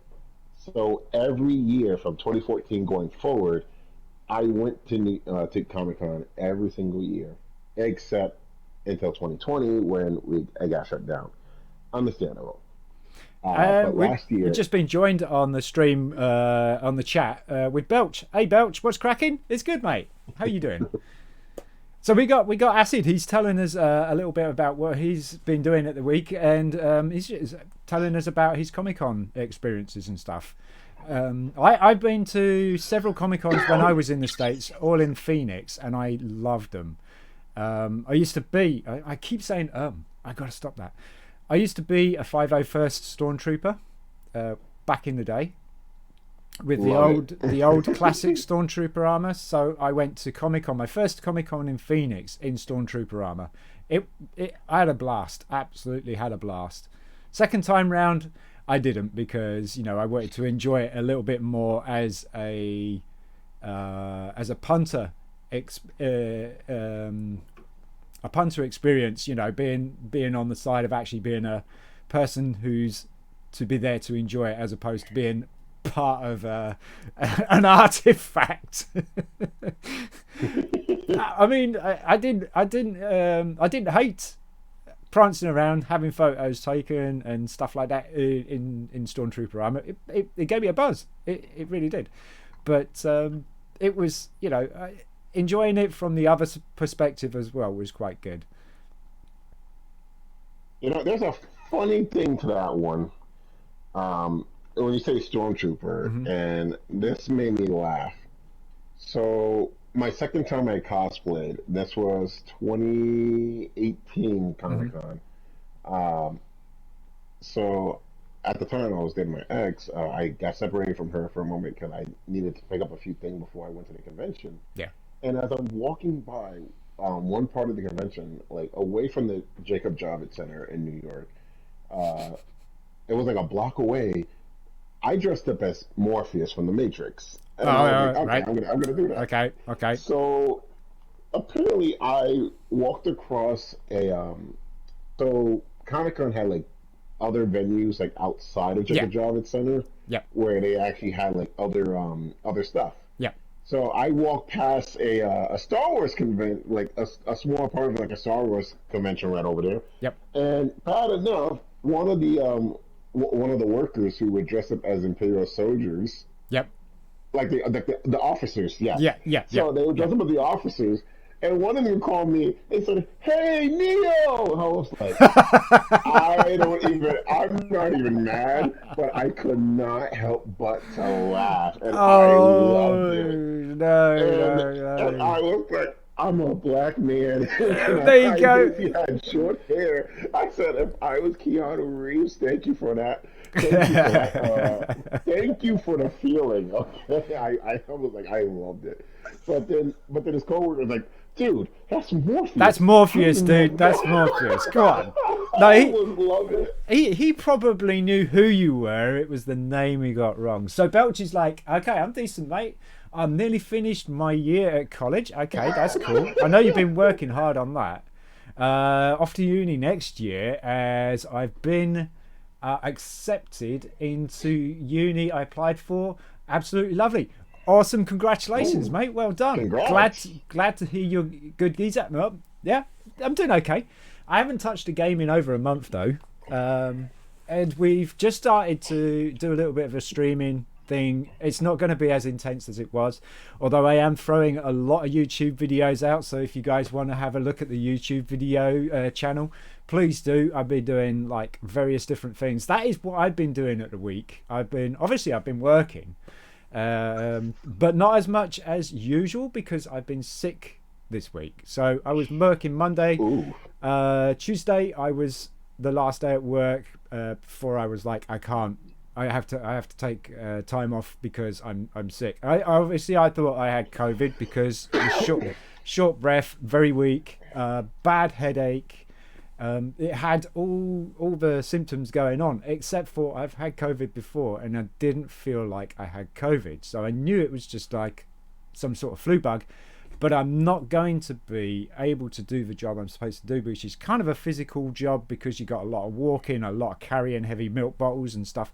And I'd say, heavy milk bottles, you've been doing it like for about 8 hours or 5 hours constantly. Those bottles get heavy. And Sharky and Axiom Verge. Oh, hang on a minute. Wait, how many pounds is it for the cart or the bottles of milk, if you don't mind me asking? So in each crate you can get 20 bottles of milk in there, and I'm gonna say it's at least 2, maybe no, I would say it's probably about 3, maybe 4 kilos. I don't know how much that is in pounds, but you start you start carrying, because my carrier can only take 10, so that's half a crate. And you start walking down the street and you're doing 2 or 3 houses on one street and stuff like that. You're holding that carrier for a little while, and it does get pretty heavy. And if you're short of breath and you're starting to get a little bit of a cold or something like that, it kind of maybe intensifies it and doubles that kind of exertion on your body. So yeah, I had to take a couple of days off.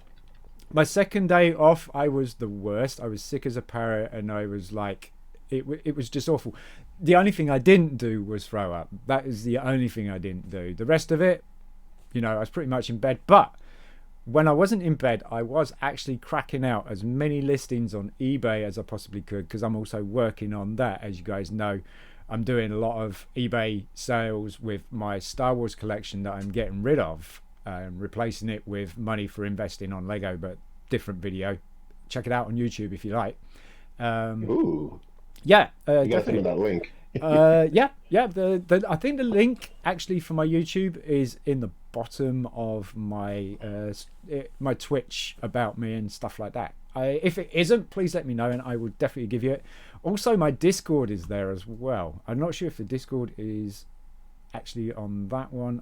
Wait, is your Twitch name the same as your PSN name, or is it different? No, my Twitch name is It's All or Nothing. You know what, let me give me one moment. I'll add you up on that one. Okay, so Discord.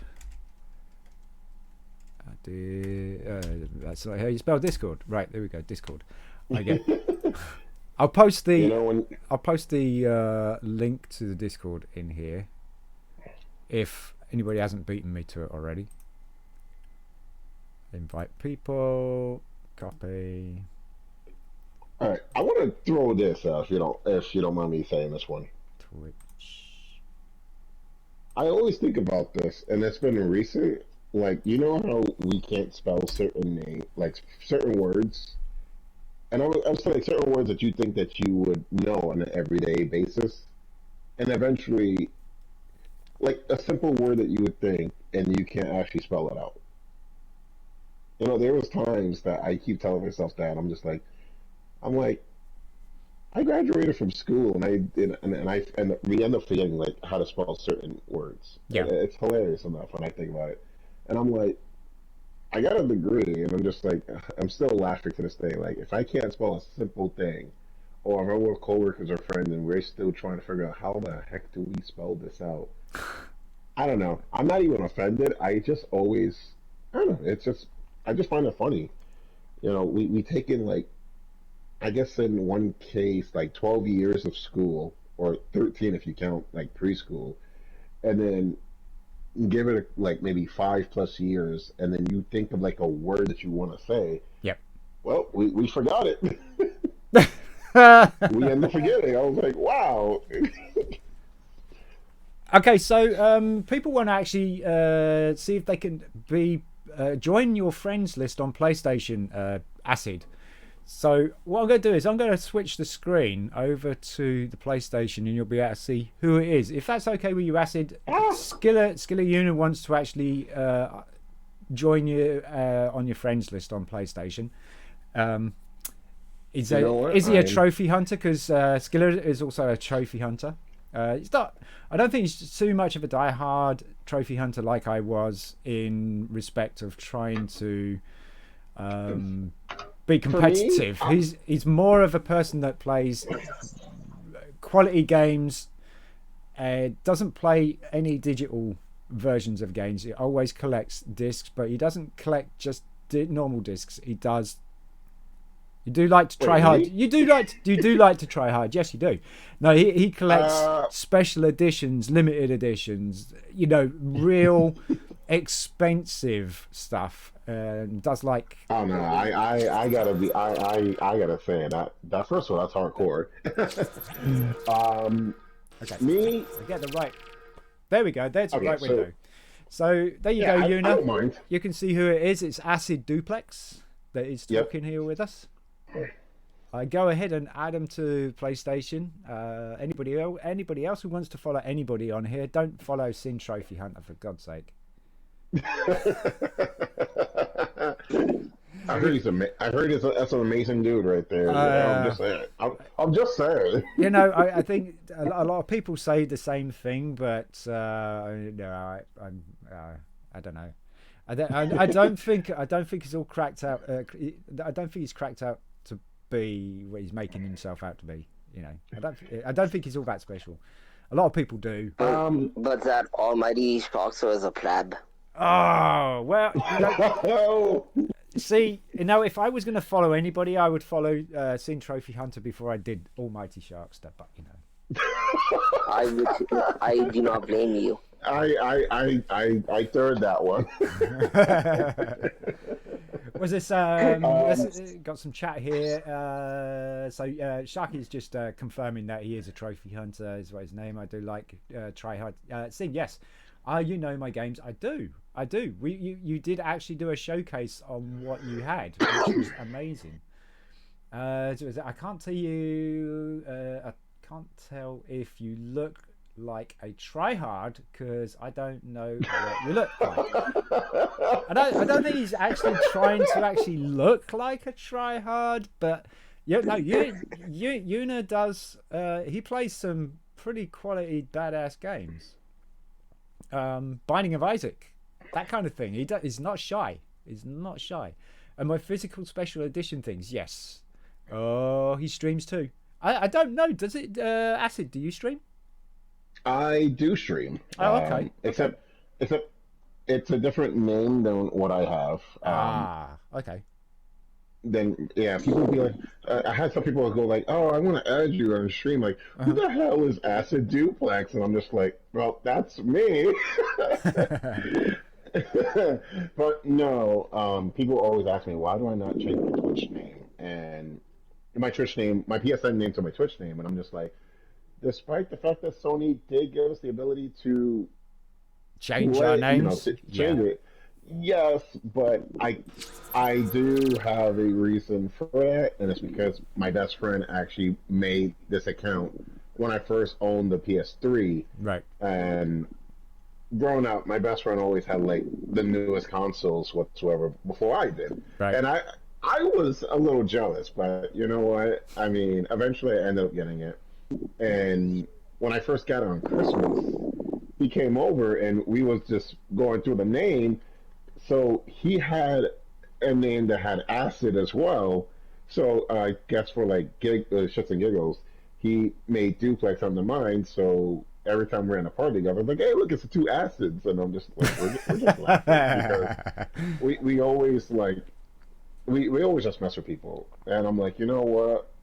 I know my best friend for like 20 years now. Yeah. Like we've been really good friends. So Yeah. like, we're like brothers. So I was like, I would even change the name, like if he like for that. Like that's just two best friends just being silly.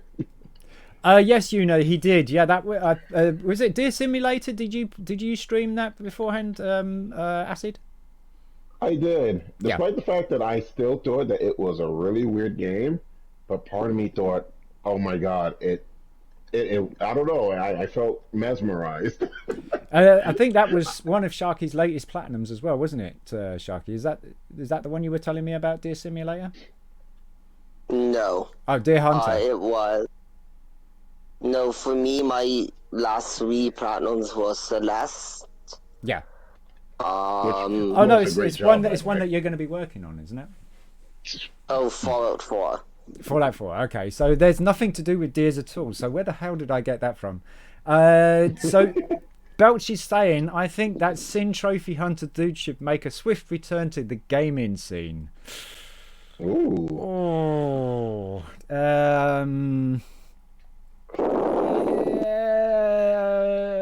No. What if it was like what if it was like a limited event, or like just a limited time, like for you to just get back into it?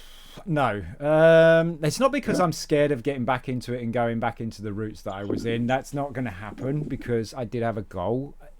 If there was some friends that were just wanting to just play something online like GTA just together and stuff, or anything else that was like multiplayer just for fun and stuff, maybe.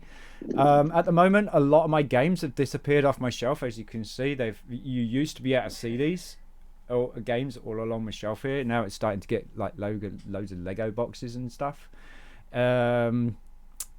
Wait, is it Lego like Star Wars stuff? Oh, it's all sorts of Lego, mate. At the moment, I've been collecting vintage Lego bits and pieces and making sets from the internet and stuff. Actual pure legit sets with the right year bricks and everything like that. And yeah, I got like a 1946 fire engine sitting there. 1946 or 1956 fire engine sitting there. Before they even did the plastic ladder, you had to make it out of bricks. But yeah, I'm looking at doing Lego investing next year. So we've been stockpiling a little bit of stuff that we find on deals and stuff like that. But most of my time that I've been doing with playing games, just to answer Belch's question or the request, is that all the time that I've been used to have when I was playing games is now all going into selling on eBay. We're doing pretty well. We need to get rid of the Star Wars collection by the end of the year, or most of it, so that we've got enough room for the next place that we move into, because we will be moving out of this flat and into a house, which is going to be cool. But I can't have a whole massive Star Wars collection and Lego collection at the same time. So Lego is getting replaced. Yeah, the Star Wars is getting replaced with Lego, because Star Wars needs to go. Its values are dropping dramatically. I'm doing pretty okay better than I expected out of it at the moment, but it's going to go further and further down the fucking rabbit hole. I'm kind of crying right now. So I finally got enough points for the Sage job, and I found out it cannot be unlocked in the demo. Oh, yeah, because I forgot you're playing the demo, aren't you? Yeah. So this is like dangling the golden carrot in front of you and saying, "Look what you can have, but you can't have it." Yeah, I can't, and I'm just like, oh man. But you know what? I'm not gonna give up. I'm gonna try to get as many job classes before next Friday done because I want to get everything unlocked beforehand. I'll be like, hey, it makes my trophy. It'll make my trophy time with this game, I guess, significantly done. Because if there's a trophy, get every single job class or get unlock every single node, I'll be there. I'll be lay there. that challenge down. I'll be there. Just call my name, baby. I'll be there. So Yuna's like, so Yuna's saying that he's followed you. So there you go. And I got him. Not to, what was it? Yuna, not to trophy hunt though, just to play AAA titles. What, you mean SinnTrophyHunter to come back and just play AAA titles, or are you talking about Yuna playing AAA titles there? Oh, is it Yuna is like, play some Call of Duty zombie mode with me? Are you asking me to do that, or are you asking Thing? Oh, I suck at zombie. And if you want to get rid of some games, Sin, I will buy them off you. What was it? No, if you want to get rid of some games, I'll buy them off you, Sin. We may actually open some dialogue about that, because I do have a lot of US games, I do have a lot of PAL games, and obviously I can't get rid of the US games in the UK. The only way I can do that is on eBay and say, oh, by the way, you need an American store account for it if you want to play DLC, if it has DLC. If it doesn't, and it's a straightforward game, you don't have to worry about it, because it is guaranteed it will work on a PAL machine, because, mine is PAL machine and it works. I mean, if you... Oh, sorry. Go on. I was going to say, if you end up selling them, like PS3 wise, no American ones, I can probably buy them too, potentially. Okay. Well, I was actually thinking of if our streams do take off again and we do get a little bit more popular than what we were before we moved from the States. As a lot of people know, before I moved from the States, we were doing pretty well with subs. We were doing pretty well with the following. We had quite a bit of a community going. If it ever probably comes to that, maybe I say like, every 15 subs, choose a game. Yeah, we do a draw out a hat from the people who did the subs, and we do choose a game that I have.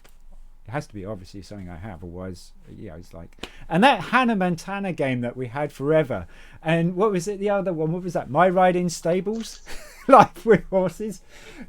No. Yeah, and then really B was like, I'm gonna get that, and he never won the draw. And then one day he won the draw, and it was still there, and he goes, I'm getting it. I'm taking it. So he took My Riding Stables, Life with Horses. No. Yeah, being a trophy hunter, you have to play even like trashier games than Ratalaika, and My Riding Stables was pretty trashy. It was very easy. I gotta stop you there, because it's already bad enough for my streams, and Shark is witness to this one. I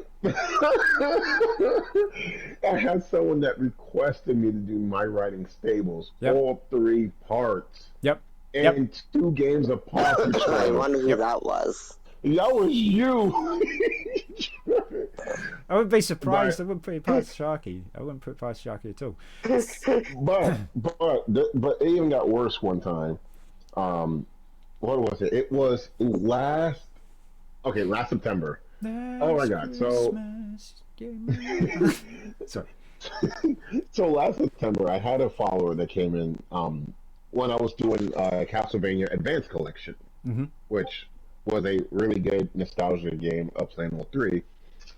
But as I was grinding out a couple of levels, I had someone that actually said, "Hey, what you should do is you should do a Paw Patrol game." And I'm just like, you know what? It was I thought it was gonna be a little funny. Yeah, yeah. So I said, you know what? Because I feel like I wasn't going to believe in the fact that my viewers were going to actually do. So I said, hey, if we get like 24, yeah, I think it was if we end up getting like 20, was it 24? Yeah, it was 24 subs. Yeah. I'll do it. Yeah. I'll end up doing it. Yeah. 2 streams later, I hit 24, and I was like, I really underestimated this. I really did. Yeah, you thought it was going to take a little bit longer to get there, and all of a sudden it happens overnight. Yeah. Yeah, I did. And I was like, okay. So someone goes like, well, how about you do, the same person goes like, how about we double it? Oh.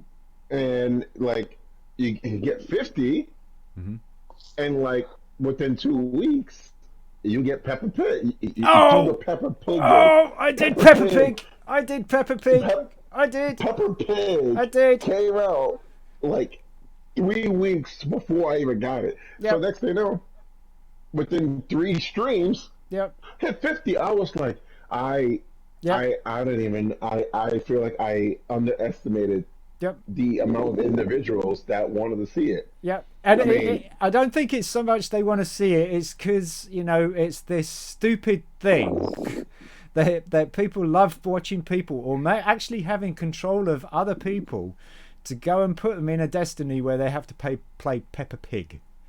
Because when it first came out, I think it was Platinums and Trophies was telling me about Peppa Pig, and we did like we played the intro, or we played the trailer on my stream, and we were like, shit, I'm getting that. We're going to be doing that as soon as it comes out. We're getting that. And so as soon as it came out digital first, and I picked it up and I platinumed it on that one, in one day, easy. But it was such an amusing game with the stream watching and the chat and everything like that. And they were like, I can't believe you actually did this. I mean, if I lowered myself to doing Hannah Montana and the other one, what was the other one? Oh God, it's the no, I can't remember. It's a Disney one, or it's a DreamWorks. No, it's a DreamWorks one. Megamind. If I can lower myself and do games like that, it's a good game actually. It's kind of funny. I never did Megamind. It's a pretty good game. I would definitely recommend it. We got was it Acid Play Black Ops 3. Was it Monster Hunter World? Ice Black. Black Ops Ice Black. I think it's Ice. It's actually Iceborne, but Iceborne and Black were one word by the looks of things. So Black Ops 4, which you can play together. That would be nice. I gotta reinstall that. I mean, I don't know why, because I feel like Black Ops 4 kind of felt like off to me. Or maybe because there was a lack of a single player. Can I do like most single player games in a Call of Duty game? I mean, multiplayer has its moments until... It does. I feel like they hacks and everything. Zombies, I'm okay, but I'm not as great, so I suck at zombies. I'll play it, but I just suck at it. When people are like, I want to do the Easter eggs, and I'm like, yeah, that's all you kind of see on streams now, isn't it? People doing Easter eggs. I'm not going to follow your steps because I know I'm gonna, and I usually tell people I'm gonna be that black sheep that's going to actually just wild card your group into the submission of a game over. Funny enough, it's funny, you see some people doing some Easter eggs and it takes them 5 hours to do one or prep it. Which I'm surprised that they end up doing it. And I mean, hey, I got to give them kudos. But exactly. There's trophy hunters and there's trophy hunters, and those are morons. And a lot of them are good friends as well, and they did an absolutely brilliant job. So Belch is also suggesting that or get an F1 simulator. I'll then take you on a tour around Monaco. That'd be cool. I like F1. F1's cool. We got Una replying to Belch. It's fun. Just play some with friends and the older ones. What's this? Oh, what? Play the older F1s. You asked both. Okay, you asked us both, Una. And Oh, what, Sin for Trophy. Call of Also, Duty and a all that? question: has anyone seen the new F1 McLaren Lego set? Yes. I have I'd not. do anything to get my hands on it, but it's out of stock everywhere. Yes, it is. I went to Argos, bad place to go. Day of release, and they sold out within an hour. For fuming. Yes, it is going. It is one of the. Okay, so it's a new set, right? I don't understand quite why it's had the impact it has. I think it's more propaganda, not in like the war sense, but in the way of spreading that it is going to be a hard set, a difficult set to get later on. Everybody's buying it. I think people are hoarding it. That's what's happening. People are mass buying it and hoarding it, which means that it's going to get a very, very late return of investment, because people are just going to be spotting it out after it's retired, which is going to probably retire next year, and then they're going to be spotting it out for a little bit, and then the competition or the prices will get higher and higher, and then the amount of sets that are going out for sale will drop, where it won't be so saturated, and then you can put yours out if you wanted to, or you just want to join in the saturation type thing. But you probably stand a bit of a chance of with the return. But I think that because it's going to get hoarded so much, which is what it looks like is happening with the McLaren, is it's I don't know. I think you're going to get a fairly decent return, and it might actually go up to something ridiculous to the £500 mark. Getting a set next year or 2 years, it'll probably hit £1, but £500. But that thing looks awesome. However, there have been a couple of YouTube videos that I've watched with actual Formula One fans, also Lego fans, and they've picked it apart and said it doesn't actually represent the F1 McLaren at all. So I personally, when I saw it, it looked like an F1 car to me. It represented an F1 car. Lego, sometimes you can't really distinguish like a lot of the design and stuff like that F1 or McLaren had done compared to the actual Lego model of it. It's an immense set as well. It's like big. It's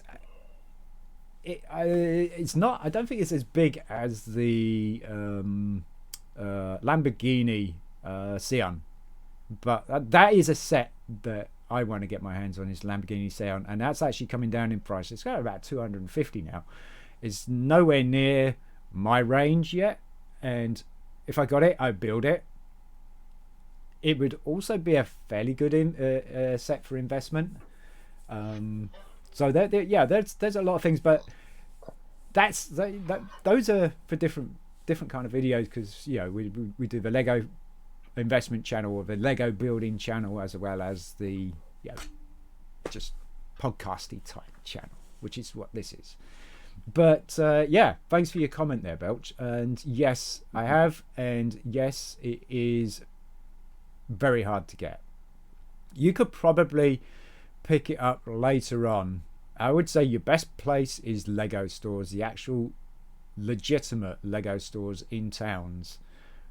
We got one that's not too far away from us, and I really want to go there, but I don't want to go there with no or next to no money, because I'd be crying like a little boy that comes out of a sweet shop that I couldn't get that lollipop, and I'm gonna stamp my feet, and I'm gonna be like and then you'd be like, I want it. You just have the paddy outside the front door of Lego and stomping your feet and going round in circles, going not fair, not fair, not So I don't want to tease myself. I know I need a little bit of money to go to a Lego store. Wait.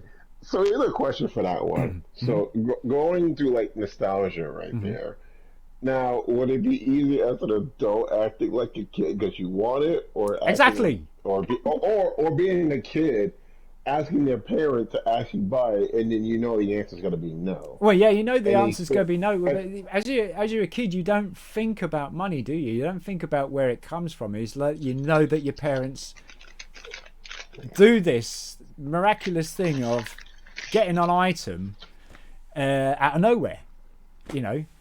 So you don't understand why you can't have it. Have I been naughty? It's like, no, it's just basically, no, I can't afford it. You know, it's like, we can't afford it, Sean. Sorry, we can't afford it. We'd love to get you it, but we can't afford it. It's too out of our price range, that kind of thing. And then you might understand a little bit better than, it's like, no. You think you're being naughty, and then you do become naughty. You stamp your feet, sit on the floor, grind your butt across the floor. You know, they try to pick you up and you're dragging your feet, and it's like, nah. And you do that as an adult, that would be freaking hilarious, wouldn't it? Yeah, your wife's trying to drag you. Your wife's trying to drag you away, and all you're doing is sitting on the floor, and you're getting scooted along because your wife's dragging you, and then you're like digging your heels in, and it's like, no, I want it. Yeah, I think as you know that security funny. is like, as you know, security is just trying to get you out of the yeah. Yeah, no, now I'm being detained and I'm in a straitjacket, and I'm still having a paddy outside the Lego store. I know that I would tease myself if I didn't have enough money. Or is this? I did the Easter egg in Cold War last time. Ooh. Did you do that with what's his face? Ah, God, I can't remember his name now. I should remember his name because I was a supporter of his channel for a while, but this is the thing, I don't have a very good memory. And I think it was, you were with him. You know.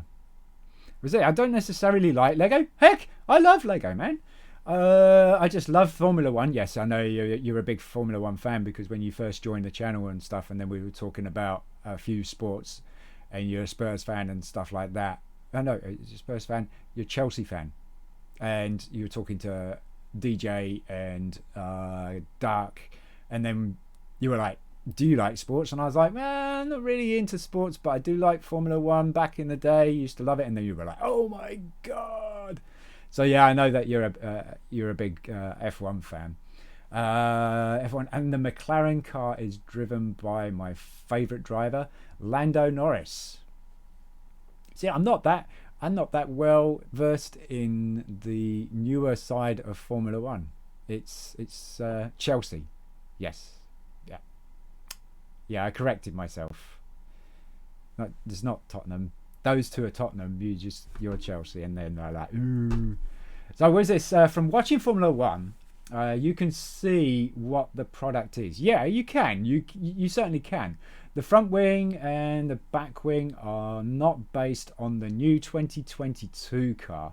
However, the Lego car was released between the old and new McLaren F1, taking advantage from what they can see.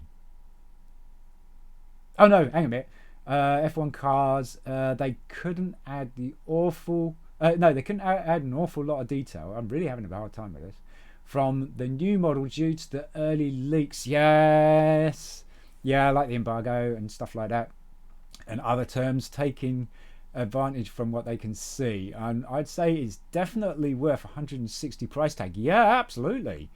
I mean, if you know, the Lamborghini Sion being 250 quid used to be a £300 kit. And then you've got the F1 McLaren, which is really, really nice. Although I am a little bit disappointed with the wheels. The tyres, I thought that they were going to be printed parts, you know, with the tyre logo manufacturer. That's in blue, I believe. It looks like blue. It's actually a sticker. That sucks. I would have thought the tyres, because the kit being the quality it is, I would have thought the tyres would have had printed parts on the wheels. That would have been cool. Being it sticker, I don't know. Depends on how well they've done the stickers, how well it sits on the wheel or the tires and stuff. But yeah, I was a little bit disappointed that it wasn't printed. But for 160 quid, it's a steal. It's no wonder why it's getting hoarded, because it is going to be pretty big. I don't think it's going to be a set that is going to be re-released or revised anytime soon. In fact, they may even bring out other team designs. That would be nice to actually have a Lego set of F1 cars at that, each of them at the scale of the first one. I think that would be a really, really cool piece, because you can make a pretty decent diorama of a grid, or a kind of a race in action, that kind of thing. You could do quite a lot with a whole set of Formula One design cars with official teams colours and everything else like that. I think it could do well, and 160 quid is a steal, definitely. I would pick one up. I don't think I'd even wait for a sale. It's a pretty decent price. However, jump on that. Yeah, exactly. And however, if the Lamborghini Siam went down to that price, I'd be breaking your arms, because I'd take it off you. But there you go. That's my Lego piece. Back to what we were doing. I've been off work for about 3 days. I listed like crazy on eBay, and we've been doing pretty good on that. And we've got a few more Lego sets since. I also have a few sealed boxes, a few sealed packets. We're going to be doing an unboxing video. Some of it's from eBay, some of it is from somewhere else that I probably ordered something that I completely forgot. So we're going to do an unboxing video. I think it's going to be the next thing. That's all Lego, so that will be on the Lego channel. And today we went and had, I don't know if you guys have been to Burger King in England and had the halloumi burger. Fuck me. Okay, you got to explain that one. I never heard of that. Okay, so halloumi is like a form of cheese, and it's like a vegan cheese, and it's really, really, really, really, really nice. It's spicy. It's not a solid cheese as such, and it's mostly fried. It's a big lump of cheesy lump, and then you slice it, put it in a pan, fry it. It's awesome cheese, and they put it in basically the halloumi strips, so they make them like their fries. Well, they'll lay them in the burger bun with salad and everything like that. Fresh onion ring, that's a raw onion ring, so it's all proper salad, and it is to die for. I loved it so much. We had that today, and we had we had the jalapeno bites as well, which is yum. Being out of the States, one of the things we do miss is actual legitimate Mexican food, because when you were in Arizona, you would get actual legitimate Mexican food, because they're proper restaurants there and everything like that. Living off the famous Route 66, you had plenty of decent restaurants along the way. So I've seen loads of people disappointed because it hasn't got a lot of mechanics. Yeah, it doesn't actually. It is pretty much steering. I don't think even the DRS works. You can see the gearbox and the working suspension. Okay, that isn't not nothing, but it's not anything new. I would be pleased with a Lego set that had active suspension, and it had a working gearbox, and it had the pistons working. All that stuff that you would see in normal sets of that scale now. I would be more than happy with that. I wouldn't be disappointed. What they're disappointed with is no extra features. Well, what other features do you want? I mean, active DRS. Yeah. And it was this. I've spoken to people about this. They expected more, but I can't moan. what other mechanics can they add, because the cars don't have doors or anything which moves. No, they don't. You're absolutely right, Belch. You're absolutely right. It's suspension, active pistons, active gearbox, active steering, obviously. I mean, if you had all that and you didn't have a steering thing that turned the wheels, that would be a bit dumb. Active DRS. Was it the jalapeno bites? Are beautiful. They are, aren't they? They really are. Yeah, I would strongly recommend the halloumi burger if you ever got a chance to get it, Belch. If you like that, if you like cheese, it's awesome. It is really, really nice. You're making my mouth water. Might have to go to Burger King when I'm next on the college break. There you go. Definitely worth picking up. Also, we went to Costa Coffee. It's a bit like a chain. I don't know if you have any over there, Acid, but we've got a chain over here. We got Starbucks over here as well, but Costa Coffee is a bit like Starbucks. And I tried the new hot cross bun latte, but I had it with oat milk, and it was hot crust bun. Yeah, that sounds so absurd, but it sounds so legit at the same time. It smelled like a hot crust bun, and it had the spice of a hot crust bun, you know, like cinnamon and stuff like that, and it had the fruity taste of like raisins, currants, that kind of thing. But it really, what it did, it tasted like the glaze of a hot crust bun. It was yum, absolutely yum. Was it the DRS wing opens and closes, but you have to that you have to manually open and close it. It's not powered by cogs. Yeah, see, maybe that could have been incorporated. Costa Coffee is better than Starbucks. It depends. I think really it depends on where you live, because I've noticed that if you're a big fan of Starbucks and you go Starbucks everywhere and stuff like that, you're going to find your favorite one, because mainly, and I've heard people say this before, but the staff, if the staff have the heart goes into the product that they're making, or your order. If the staff can't give a shit, then you kind of get like a bit of a shoddy attempt of your coffee. And you can tell the difference instantly. But usually if it's customer service is what you like first, and then you take away the coffee and you're really enjoying the coffee, so now you've had this customer service that's made you feel pretty special, even though they've seen like hundreds of people a day. You're special, they make you feel special, they treat you with respect, and they, you know, all the way up to your order getting put to the side on the counter for you, and them informing you your coffee's ready. Would you like anything else? Is there anything else that I can do? And all that stuff, and you walk out that door and you're okay. So now you're feeling pretty good because that person treated you special, even though we all don't think we're special. I mean, apart from some other people, they think they're special, they know they're special, and they probably are special. And you're walking out that door and you got this hot coffee and you take your first sip and it's like, oh god damn, that's good. But if you go into a place that the customer service isn't great, you know, it's like, it's almost like you're a number.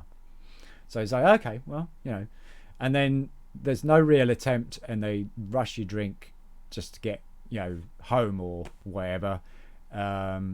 You can tell the difference in it, and you're also going out the door feeling like, yeah, you know, okay, you know, that was a bit crap. And then you take a sip and you don't really kind of emphasize on it when you take a sip, and it's like, oh, it's coffee, you know. You don't even like, I don't know, you don't even experience what that coffee's supposed to be, even though that coffee is probably the same as the one that you were treated specially in. It's just the whole mindset of going out and just drinking it and not being so open-minded that this coffee is like, wow. Am I wrong? Hey Jorge, how you doing? The Starbucks around my area is nice, but I find it too expensive. £7 for a coffee is mental. Yeah. Yep. And there are sometimes, I do want to push the boat out, and I want to, just have a nice coffee. My oldest daughter, she loves, Starbucks coffee and Costa coffee and stuff like that. She's found that actually her next favorite now is this new one that they've done in Costa coffee, but it only comes in the small one because it's so rich and so creamy and smooth and shit like that. I wanted to try it, so I didn't get one. I had the hot cross bun one. And I don't agree. The hot cross bun one was really nice, and I want to get the velvety smooth one next time. I do.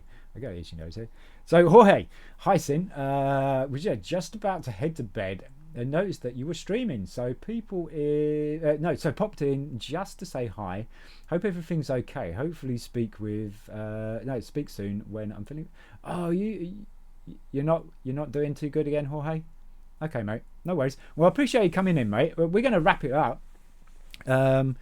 We got Acid still on, but he's muted himself at the moment.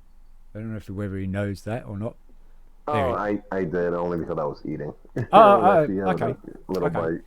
So thanks so much to everybody coming by. I'm going to put this out on YouTube. I'm going to get it all uploaded and stuff like that. Anybody wants to listen to it, it is solely designed mainly so that you can listen to it. And hopefully we'll have Chris and Aid back next weekend, so they can tell us all about Hellfire, because that would be kind of cool. It's a DJ session that they used to do many years ago, and they were asked to come back and do a one-off, which was really cool. So they both went and did that. And I will catch you guys later. There will be some more YouTube videos about my Lego investment kind of journey and stuff, and there'll be also my first Lego build coming up. Now the Lego build, I'm not decided yet whether I'm doing something small like this at first, which is like a few pieces, nothing to scream about, but it's more the budget and stuff, and we'll go into if it's worth investment, what can you get out of it and stuff. It's a very, very simple build, as you can see. It's £9, so we're going to be doing some builds like that, or I may be doing the old Star Wars Tantive 4, which takes quite a bit of time. Could be a lengthy stream. I don't know. We'll see how the mood takes me. I mean Costa is 1 minute away from my college, so that probably factors into it too. Yeah, that helps. So this is a weekly thing. It is a weekly thing, yes. Once a week, do a bit of a stream. Can't afford to do streams during the weekdays because of eBay, working and other commitments. So this is my only day off, and I got to stay up until 7 o'clock in the morning. Now my wife did suggest a really kind of strange stream. She said, all this Lego. So we got, I'll move my chair back so I can actually pull some out. These are just a few bags of sorted Lego, but they've got to be all registered to the website, and we got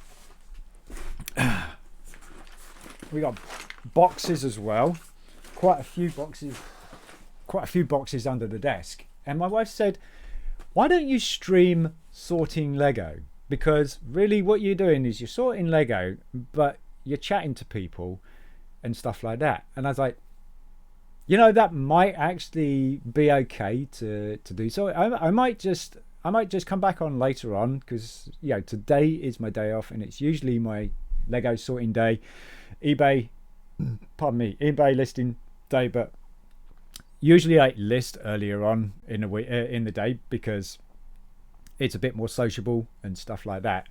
So I'll probably come back. Sounds good. What sounds good, Nocti? Does streaming while sorting Lego? Because everything will be all the attention will be on you guys, because I'll be just like looking things up. I can even show you the websites that I use and how I track things down and stuff like that, how you add it. And you won't see too much of that unless you wanted to see it. Lego just chatting. The Lego building, I would have to find all the parts for the Tantive 4. It's a big ass kit and it takes a while to build, but I desperately need to sort some Lego, that's for sure.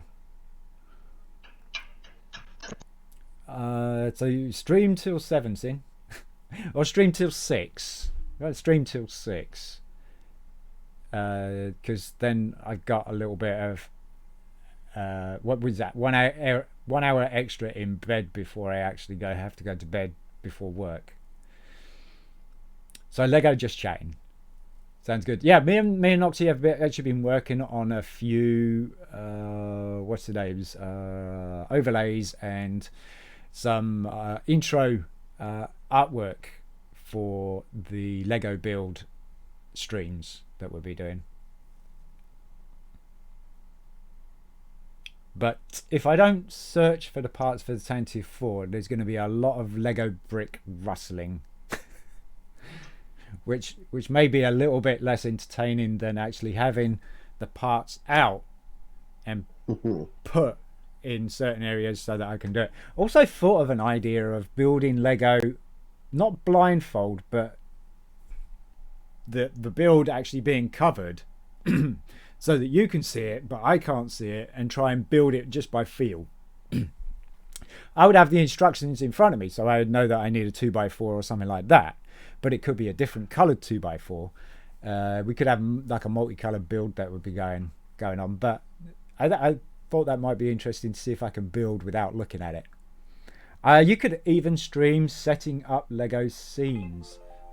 What is this? Get viewers' advice as you build it. I would need their advice. I would need their advice. You could even stream setting up the Lego scenes. So you mean actually what, the little scenes that we're making, or are you talking about preparing for a build and stuff like that? I don't know if that would be interesting. I'd be everywhere. And what did my phone just say? Did I have a bid? Buyer is paid. Ah, okay. Cool. Awesome. I'll get that sent off now. OBS scenes for Lego channel. How do you think that's going to? You could even stream setting up Lego scenes. Yeah, I mean, there's nothing really much to it, and you need to do your desktop, and when it does that funny mirror thing, it's really hard to see what you're doing, or really hard to see what the person's showing. Was it also, sorry to bring this up as it's a touchy subject, but full respect to everyone out battling at the moment, just keep themselves safe. I don't think we understand how lucky we are and not be in their position. I stand with Ukraine. Ukraine, UA. I don't know what that, but I think a lot of people are backing up or stand with Ukraine because of what's been going on, Belch. Yep. It's the whole bully thing, isn't it? And now you stand there watching the bully, and now it's enough already. And even though they're not part of NATO, I believe that we're still not going to let it. We're not going to let it kind of go by without doing something, even if it's raising aid for humanitarian rights, sending out supplies and shit like that. Neutral things and stuff. Was this also mod had a message? Yeah, it is. I won't allow that. I will deny that, because it does have political. But yeah, no. I do agree with you. There's a lot of throwing toys out of the pram and stuff like that. But it is a bit of a paddy, isn't it? And I think it's been coming for a while, hasn't it? It really has. As long as you're a country that doesn't stand there and let it happen without doing something, or coming to the time of actually trying to do something or help. No, that's all right, Belch. It's all right. I just don't want to get slapped. It's not because of you. It's because if I let it go, then it's like, oh yeah, you shouldn't have let that go. So best be safe and sorry. I'm protecting my own AAS. All right, so we could be back. I don't know, with a Lego build or Lego sorting. I'd say the Lego sorting desperately needs doing. It's a bit tedious. Or a Lego build. I do like to slap myself. You're absolutely right, you know. I do like to poke myself in the eye as well. I've done that a few times. Not today, though. Not today. What, Lego pieces? No, just slap myself in the eye. Poke myself. I'm about to say, like, Poke myself in the eye. I don't know how that can happen, but I'm scared. I could probably make it happen. Yeah, stick no. the Lego pieces in between the eye and the glasses, and then kind of just move it around a bit, and then it will poke you in the eye with the Lego. That would be a story for the ER for like the ages. Yeah, how did this happen then, Sean? Well, I just stuck a Lego in my eye. And it's not like the young kids that would do that. It's an adult. Maybe do a £9 build and then sort the rest. Well, the £9 ones, they don't really have all that much to it. So we could. It'd be a separate video. Was it? He enjoys it. Oh yes, I do. At our age, we take everything. We take. Was it? At our age, we take anything. What do you mean? For entertainment wise, or a dare, or what do you mean, Nocti? That we take anything?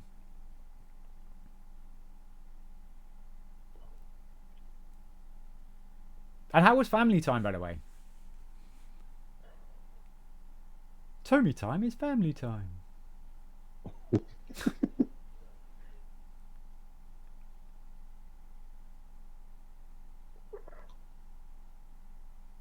Lego build and sort. Ooh.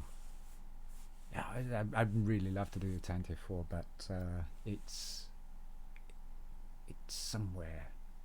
It's amongst all the other Lego. Oh, good. We did Dark Knight. Ooh, nice. Which one? The first one or the last one? The first one's really, really good. I loved it. Second one's pretty cool. The third one, it's not bad. It's not bad, actually. Oh, you're talking about the Arkham series? Yeah, yeah. Or do we talk about the one that... Well, I'm not even sure about Origins or whatsoever. No, I heard... he's talking about the second one. So Dark Knight. What is that? Dark Knight Rises, or is that Dark Knight Rides again? Wait, I thought it was Dark Knight and then Dark Knight Rises was the third. Yeah, he's saying it's the second one, so it's Dark Knight Rises. Do you not miss gaming then, Sin? No, I don't. No. Yeah, with Heath Ledger. Heath Ledger was the first one. That's the Dark Knight. Okay, oh no! Batman Begins. Actually, no. Batman Begins. No, it wasn't. Batman Begins was the first one. Yes, Dark Knight was the second one. Yeah. My bad. Dark Knight Rises is the third one. Yeah, that's one with Bane. That's a pretty good one because Bane breaks Batman or Bruce, and you almost see that he's going to give up. You know what's the saddest thing about Dark Knight Rises that really bothered me? And when I went there and they had the exposition right in the beginning, like not in the beginning, but like maybe a few minutes in the beginning, where Alfred actually like talks about like his vision of what Bruce would do if it was like a regular day. Yeah. Like, you know, he was like sitting at the cafe and I'm just like, that's how it ended as well, isn't it? Yeah, and I'm just like in my head, I'm like, please don't tell me that's a foreshadowing. Please don't tell me that's foreshadowing. And next thing you know, it foreshadows, and I'm like, oh man, I was so mad. And now that I think about it, it is 10 years, or at least almost 10 years. Dark Knight Rises actually came out because it came out around 2012, from what I remember. So we're about to hit 10 years, a whole decade of Dark Knight Rises. Do you know that place, the place where Dark Knight and Dark Knight Rises, and also I believe Batman Begins, so all of those three Batman films were filmed in a place called Shortstown, in these hangars, big hangars in Cardington, just outside my place of birth. And actually it's where Nocti used to live as well. He used to live in that particular area, and it was filmed in airship hangars. There you go. All of it. Cardington hangars. Yes, it was. And they did I think they did the latest Batman film as well in Cardington hangars. So what is it? Do you not miss the gaming scene? And that, just to follow up on that, is like, do you not miss the environment of feeling absorbed into a fantasy world?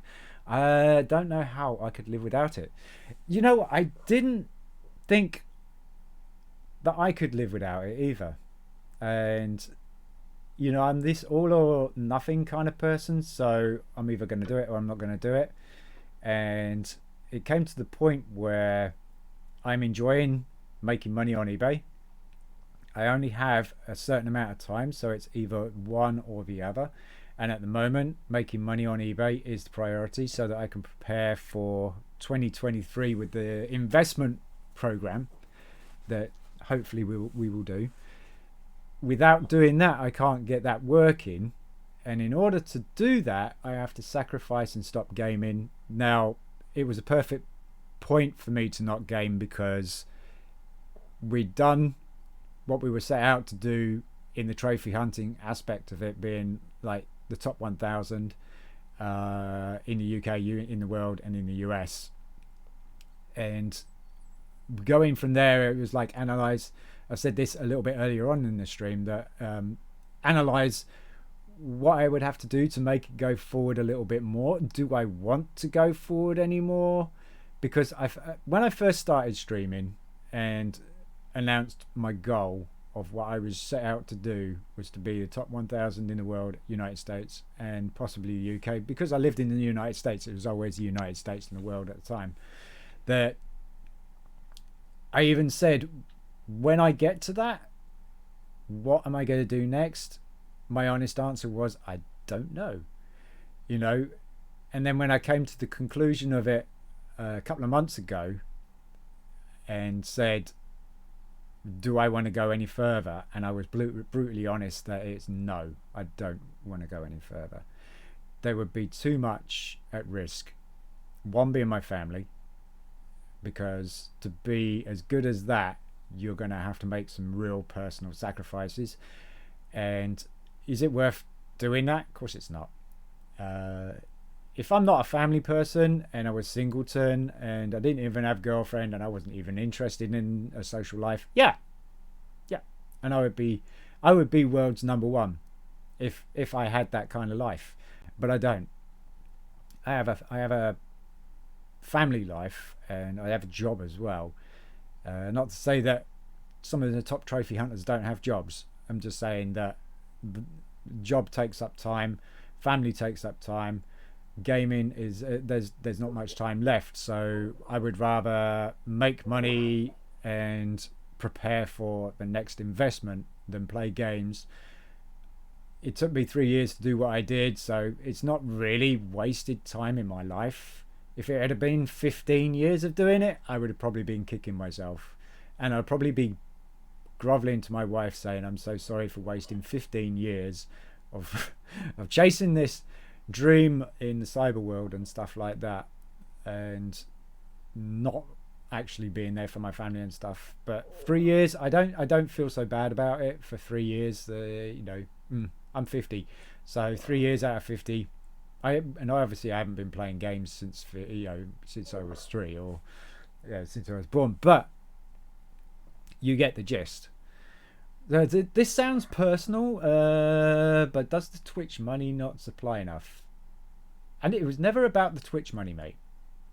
It was never about the Twitch money. What the Twitch money started was the giveaways. That's what the Twitch money did. So basically, the Twitch money I would get, I would be able to give away stuff, because the Twitch money would actually pay for the postage and packaging.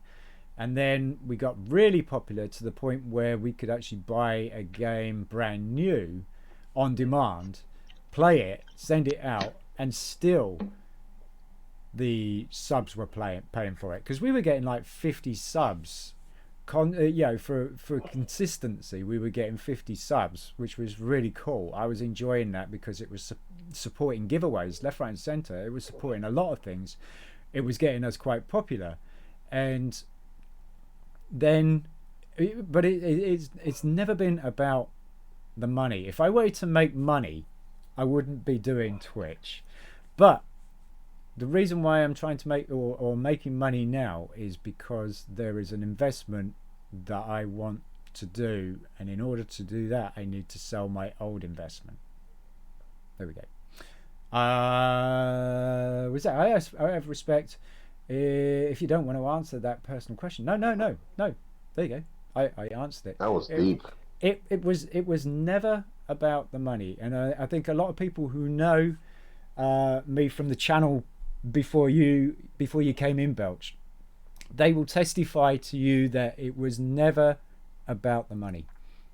It was never about the money. As soon as the money started coming in, I actually wanted to give it back to people by growing the channel, increasing the community, helping out and sending stuff out free, even though it wasn't free because it was costing subs. But you know, with that combined, it wasn't really costing that much, and I was able to do quite a bit with it to give back. So yeah, Twitch payouts, no, if I was like Dr. Disrespect and stuff like that and it was my actual living, maybe, because I was actually set out to be a businessman and stuff like that. Whereas I wasn't set out to be a businessman. I didn't set out to be a businessman. What I wanted to set out to be was one of the top trophy hunters in the world, get some recognition and be with some of the top trophy hunters in the world. And we got to meet quite a few really good, well-established top trophy hunters and be part of the community, be their friends, actually play some games with them and stuff, which was awesome. So I think we lived our life of trophy hunter to what I wanted it to be, and anything other than that I would not be able to financially support at all. Is it you have to live out a dream, Sin? Oh yeah, my dream is to do what I'm doing.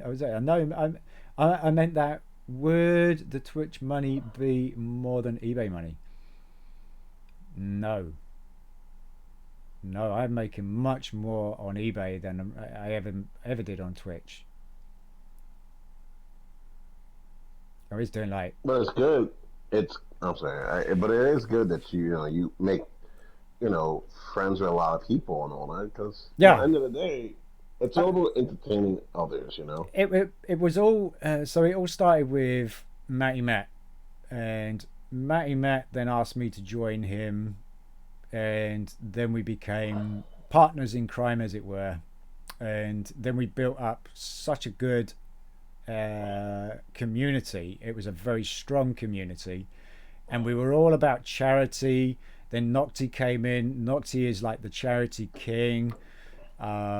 We helped out Nocti get back on his feet to carry on with the charity work he'd done. We'd done all sorts of things. We'd done some crazy ass things as well, and it was all about community. It was always community first. With the money that I made from Twitch, you're probably getting like 300 a month. Obviously, definitely not anything that you would be able to get to supplement your work, your actual full-time job. And eBay's not doing that either, but it's coming in a lot faster. But eBay is like, it's not a daytime job. It's a big gamble on each one of them, but it's all about how you list it, how you take the photos, and what keywords you use, that kind of thing. But I don't have an endless supply of stuff for eBay. It just literally, it's my personal collection of Star Wars stuff, so I'm going to run out of inventory soon. So it's not a permanent thing. What I plan to do with it afterwards is hopefully going to be a side hustle along with my full-time job. I don't think I'm young enough or have enough years to make it a full-time thing of eBay unless some miraculous thing happens that I become pretty well established in contacts and stuff like that. I don't know, but no, I do eBay quite a bit better than Twitch. What's this? Was NFTs? No, no, heck no. Was it? Was this? Not by a long shot. Twitch money is only what the viewers put into the channel. Yeah, it is. Even if you're an affiliate or even a partner, it really is down to what your channel does. It's not what you do, although you do have quite the influence on what quality you put out, what kind of content you put out, is whether people like it, because you're not going to stick with a TV show or something like that is absolute pants.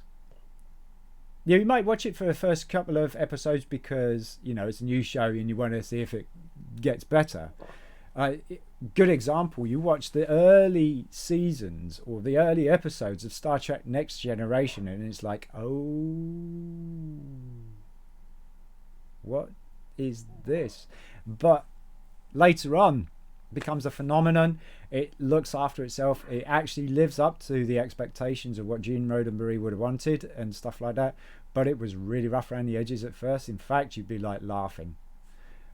And it's the same thing. You know, you're going to stick with the channel for a bit and then you find out, okay, is this all it is? It's a kind of bit stale. You do get a bit stale. Twitch is quite the thing where you do have to keep it kind of fresh every now and then, or any channel, even my YouTube channel, YouTube videos, I gotta try and keep up with that. Try and get maybe 2 videos out a week. That be kind of constant, and there won't be overly massively long videos. Like this one is actually going into like 2 hours and 47 minutes. It's longer than the last one. Or is it grab things as they come? Things never last long. No, they don't. Hence why I do so much. There you go.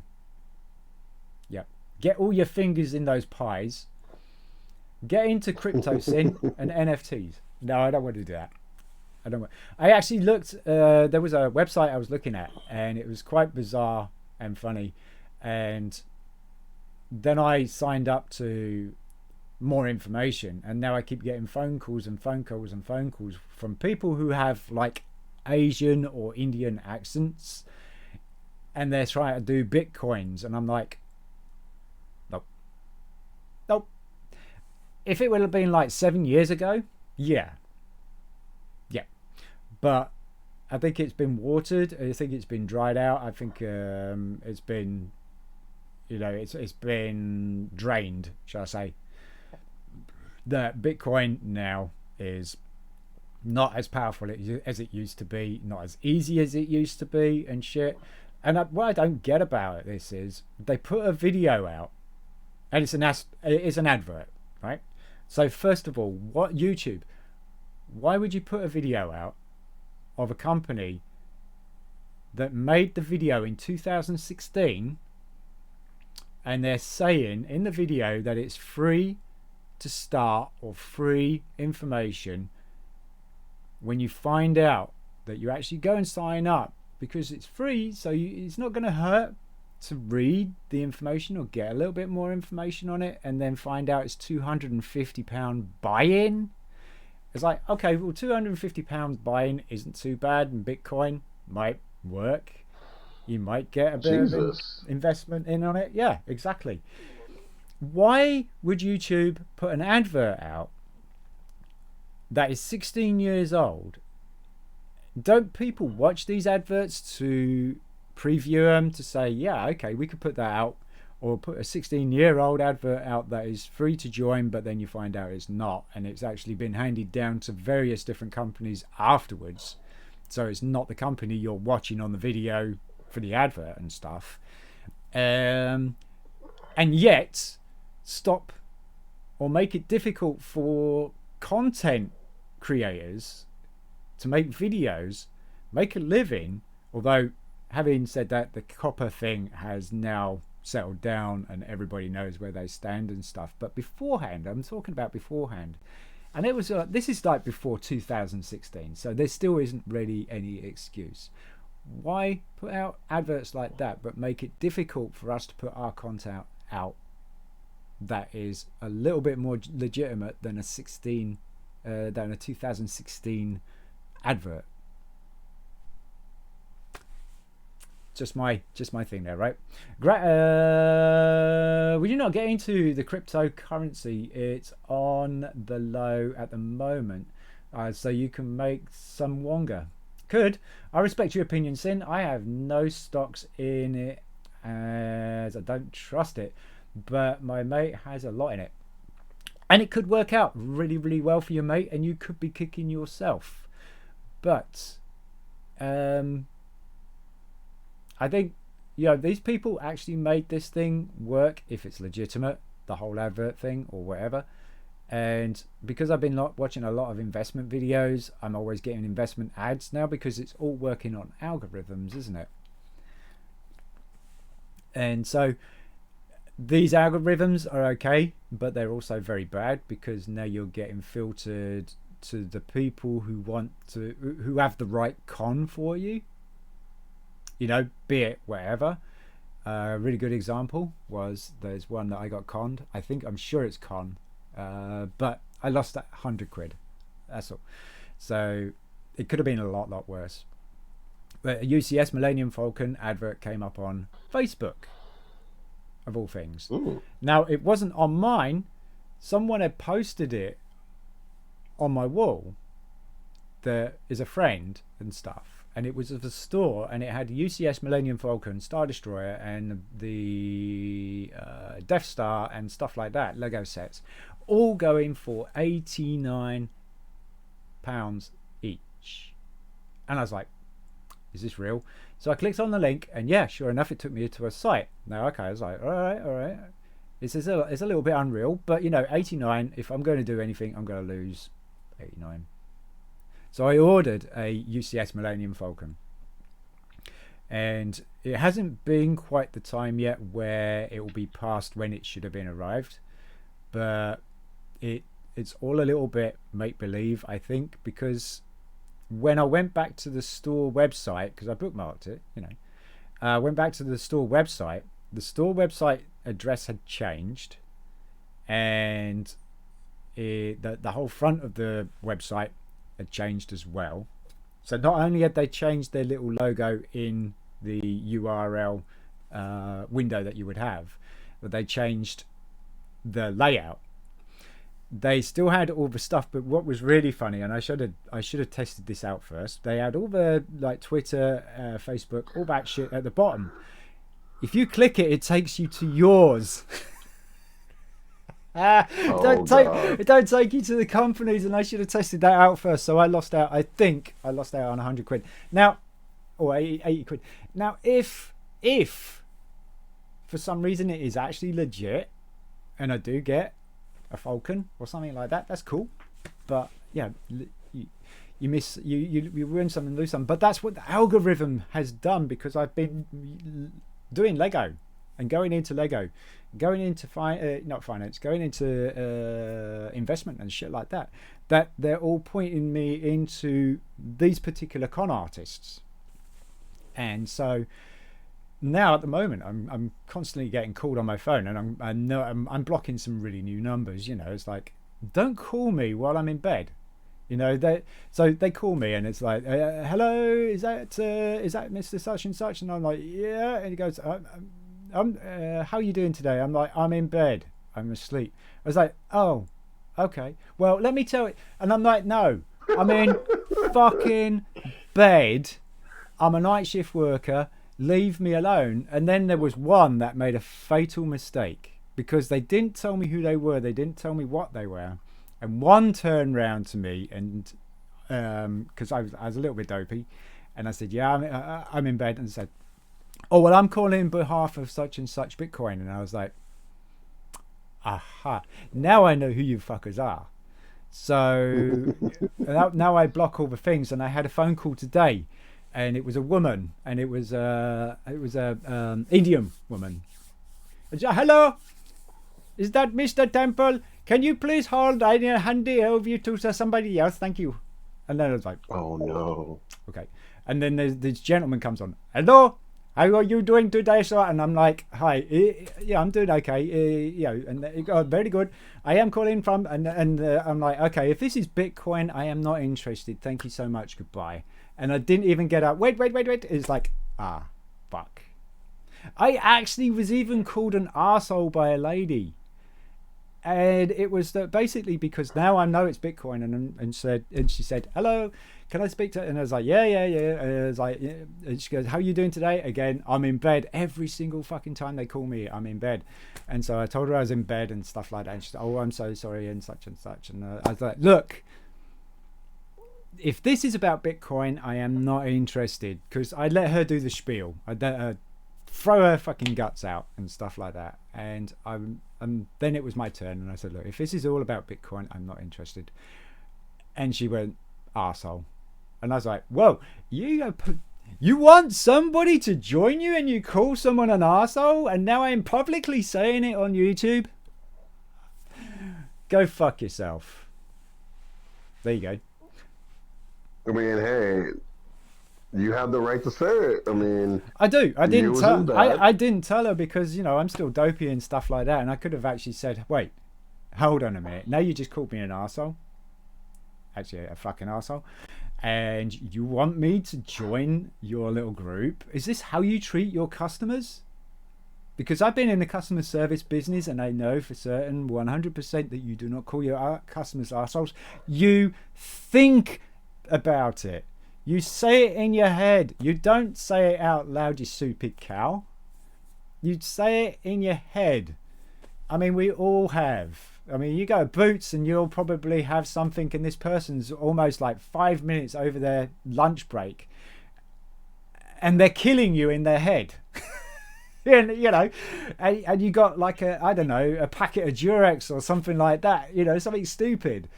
And now they can't scan it because you've got obviously the one that has the really dodgy barcode that's been covered up by some sort of packaging and shit. So it's like, duh. Now that now you're dead, lying on the floor, bleeding in a pussy mess, but you're still standing there because they're only thinking about it. You don't tell your customer you are a fucking arsehole. It sounds like was it a complaint? I can't lie. I get called on a date. Yeah. See, I'm blocking them. I'm telling them to leave me alone. I'm even saying respectfully, look, if this is about Bitcoin, I'm not interested. Thank you. Goodbye. That's it. So, is this? I respect your opinion. My mate put a lot of money into the Russian stocks too at the moment. Okay. As it's on the low, once it rises, he's going to run to the bank. Probably, unless we wipe, or the world wipes Russia off the face of the earth. I can't see that happening. That's not humanitarian. But did you know Lego is worth more than gold at the moment? Why do you think I'm investing in it, Belch? I knew that a long time ago. If you actually watched one of my earlier videos, I did say that Lego is worth more than gold in investment. Yes, I do, mate. I do. Get those calls all the time at the yard. Oh gosh. Hello, is that Mr. Sean? I am calling because I have some tires for you. He's like, no, I didn't order any tires, mate. Oh, well, let me tell you about the Bitcoin. It's like, fuck off. Oh, is it? As soon as you answer them, yes, it's auto. Oh, yeah, no. I mean, if there's like the automated one, I mean, if you can't be asked to actually call me in person, I'm not going to listen to you. It's just like, you can hear that, and then it comes in. It's like, bye. Forget it. Anyway, let's wrap it up. I'll probably be back in a bit. We'll probably have like a build or a sort. I don't know if we're going to be back. I don't know. But I need to go get a cup of coffee and get something to eat, and I don't know. I had one from Company 3, and I'm with EE. Oh yeah, the phone. Yeah. I mean, those kind of things are okay, but when you're doing like the investment thing, and you've called on something that was made in 2016, and you're saying that it's free and stuff, and the only way I found out it was 2016 was the guy. It was all saying live on it, and I was like, okay, well, it's not live, but it's going to be pretty recent. And they were like, let's just quickly look at the screen right now and see what some of these people are doing right now. This is it right now, to this day, on this date. And boom, came up with what they were making in the year 2016. And I was like, well, I still want to know information about it, because I don't understand what the fuck it is. So let's get some information about it and look at it, because we are always looking into the investment side. Was that okay, Sid? Have a good one. Yes. That's the closing out. Later, folks. Thank you so much for coming by. Remember to like and subscribe if you managed to watch all the way through this video and caught the like and subscribe. Give us a thumbs up. Give us a thumbs down. Whatever. And I will see you in the next one.